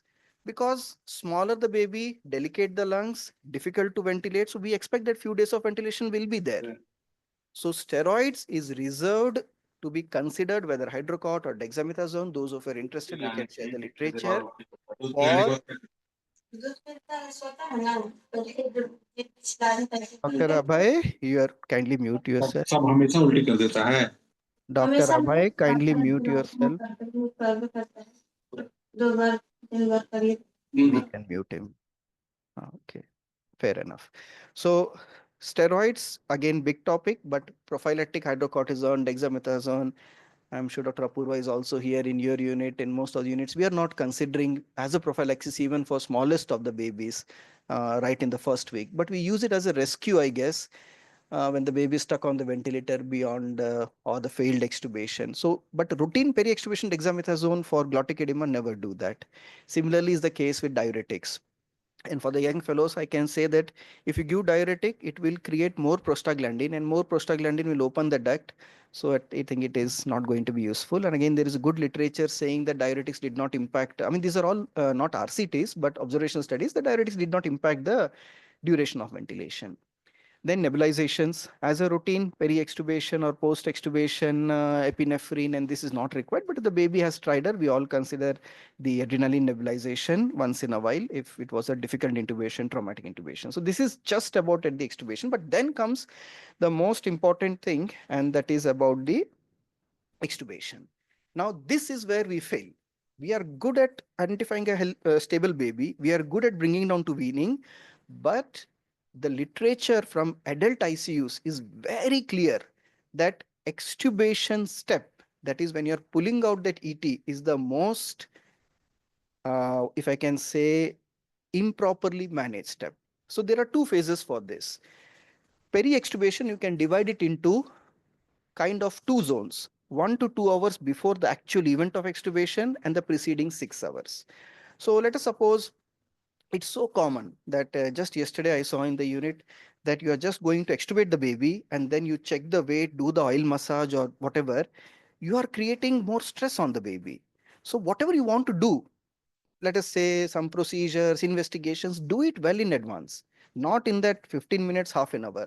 So the only thing which we do in the preceding 1 hour is just do a suction if required. Let the team be prepared. What all we require a T-piece. And this again we will cover in our practical thing is a T-piece will be required. The team of doctor and nurse should be prepared.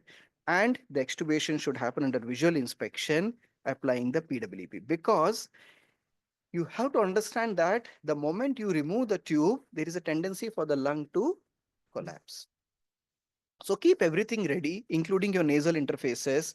And if you don't do this step, you will again end up with derecruited lung and failure. And what are all the things we will discuss in the workstation? So weaning, stabilization on the minimal weaning strategy, and then extubating with proper preparedness is there. And here the checklist will really inform. In fact, I think one checklist for NSUs is available easily, and every unit should have their own checklist. We will be sharing this in the workstation. Okay. Then post-extubation care. In the post-extubation care, yes, NIMV or CPAP, this is one thing which we all do. Smaller the baby, lesser the gestation NIMV, bigger baby CPAP, but definitely not to the room air amongst the VLBW ventilation. The other things which we practice, which are not covered in the last few slides, is chest physiotherapy. Now, chest physiotherapy, they say helps in weaning, but again, evidence is not sure. Other is positioning, but there is a lot of controversy. But I guess in smallest of the babies at risk of IVH, you want to maintain a neutral position. But in slightly bigger babies, beyond the risk of IVH, try to use prone ventilation also. Now, prone ventilation is very popular in the COVID times in adult ARDS, but in neonatal ventilation is a controversy. But as a unit, you might have a debate on this and you might consider prone ventilation. Why? Because when you put the baby prone, you are allowing the gravity to pull the chest and recruit the lung is what they say. But having said that, do it with a caution in the select group of patients, especially when they are stuck on the ventilator for longer time. This is important. So we practice position change when the risk of IVH is less. And one of them is prone ventilation, but chest percussion and this chest physiotherapy is reserved when there are morbidities like VAP and pneumonia and all those things. Okay. So I think with that, we have kind of covered the more or less all the aspects. Now, where you are going to fail, can I predict which are the babies who are going to fail?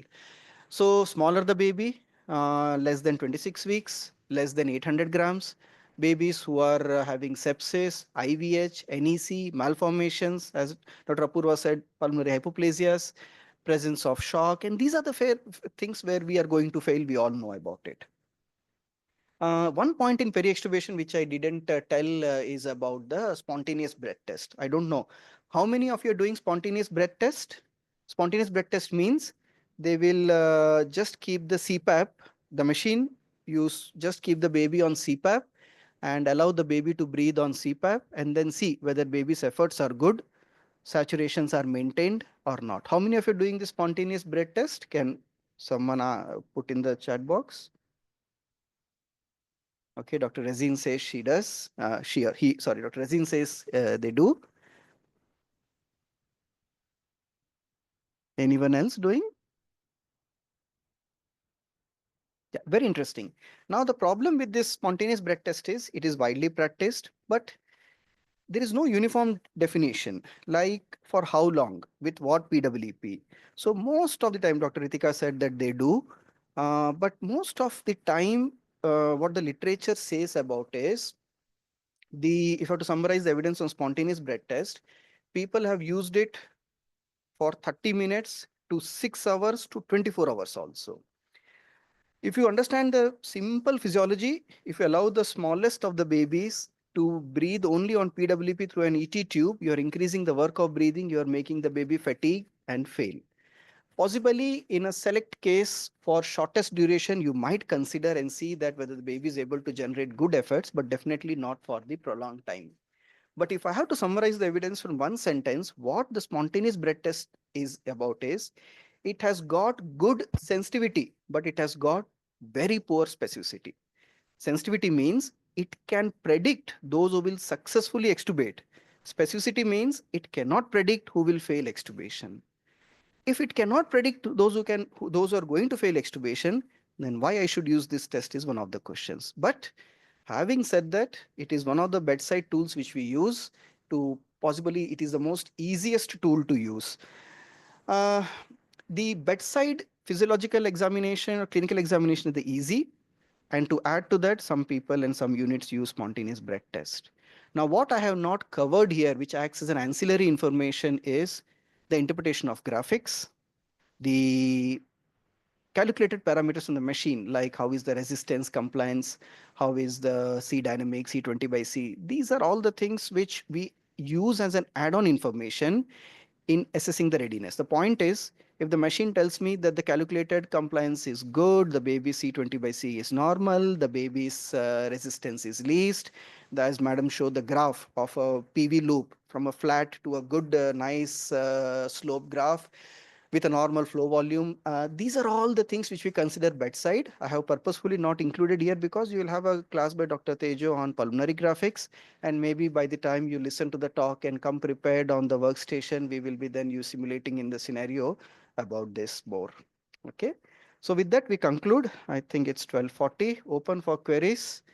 Uh, Anything, Dr. Apurva, you want to add to this? Yeah.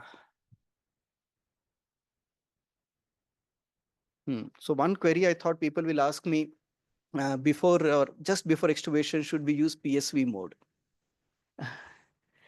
Now, so those of you who have understood PSV well, we will say that the baby decides on the eye time, the baby's own eye time, the baby will decide that how I want to handle myself. But I don't think there is any one way about it. SIMV plus PS with or without VG, or AC plus VG, and with PSV, I don't think we have any evidence on that, but it's individual variations. Some people, especially smaller the baby, longer ventilation, do consider using PSV for short time and seeing. But I guess we don't have, what does Goldsmith say? Some of the young fellows can tell me. Yes. I have Dr. Apurva in the audience, and what she's saying that as a part of the spontaneous breath test strategy, PSV has been used in the peri-extubation period to see that how the baby is handling. We as a unit do that, and this we reserve for smaller the babies and for where the ventilation was slightly longer than predicted. We allow the baby on PSV VG. That means we ask the machine, you give 4 ml per kg and say the baby, you look, you use the shortest TI time which you have and try to ventilate yourself. And if your minute ventilation is working well and you are not ending up with higher effort requirement with not increased work of breathing, maybe you are fit enough to get out. But that, having said that, is the strategy which we use, but I can't vouch for that. But I don't think PSV as a routine we need to use in the peri-extubation for all the babies, especially not for the bigger babies. The 28, 32 weekers for short ventilation, you can quickly get out from SIMV or assist control VG. That works well. Other debate, I guess, people often ask is in an acute RDS, should we use assist control with versus SIMV? I'm just facing Dr. Apurva, and possibly my query to her is, what is your viewpoint on that when we are managing an acute RDS in a VLBW baby? You come to the mic and maybe. As I mentioned earlier, in the during the acute phase of the RDS, some babies even have this metabolic acidosis, leading to increased respiratory rate, where high respiratory rate along with the lung disease and this metabolic acidosis as well can lead to, with high rates, can lead to more of a COT washout. Yeah, that is one thing. And only some units use only PSV as the mode of ventilation. But the issue with the PSV is during the acute phase where babies have very short TIs of probably even 0.2, 0.25. Such babies with probably with 0.2, 0.25 of the TIs, the tidal volume probably would not be delivered enough, the optimal tidal volume. So probably even during the acute phase of the RDS also PSV is not probably advisable with, especially with the shorter TIs. But SAMI is a better. I think, yeah, that is one important point, always discussion. And as Dr. Pura correctly said, PSV as in mode with or without volume guarantee. When you're working, even the Goldsmith very clearly mentions in one place, I think they have given in the table PSV as the initiating mode for RDS ventilation. But in another chapter, the authors write that we personally don't prefer PSV in the first few days when you are managing RDS in babies on ventilation. So the point is, towards the end, the concluding remarks, if we say that, as Dr. Praveen had told in earlier talk, it's an art which we try to master and become better at. Science, as in terms of understanding physiology, the machines are much better. Our bedside understanding of physiology is much better than what it used to be. Machines are much better. Modern day flow sensors with excellent microprocessors are making our life easy. But at the end of the day, what we have to look at is how we fine tune our skills and use it best for the baby. Bedside is the major challenge, I guess. Uh, so I think with that, we conclude the talk. I'm still open for queries. I'm very thankful for all the delegates to be logging in on a Sunday morning. I guess is the only day most of us get to unwind, but still happy. I can still see Praveen is there. Praveen, any quick comments? No, sir. Yeah, yeah. I think It's good one, sir. you gave that iPhone example because you're a master at video shooting. You said how you use iPhone. Similarly, how you use the ventilator. I think I agree with that point. Yeah, sure. Any queries? Otherwise, we will call it a day.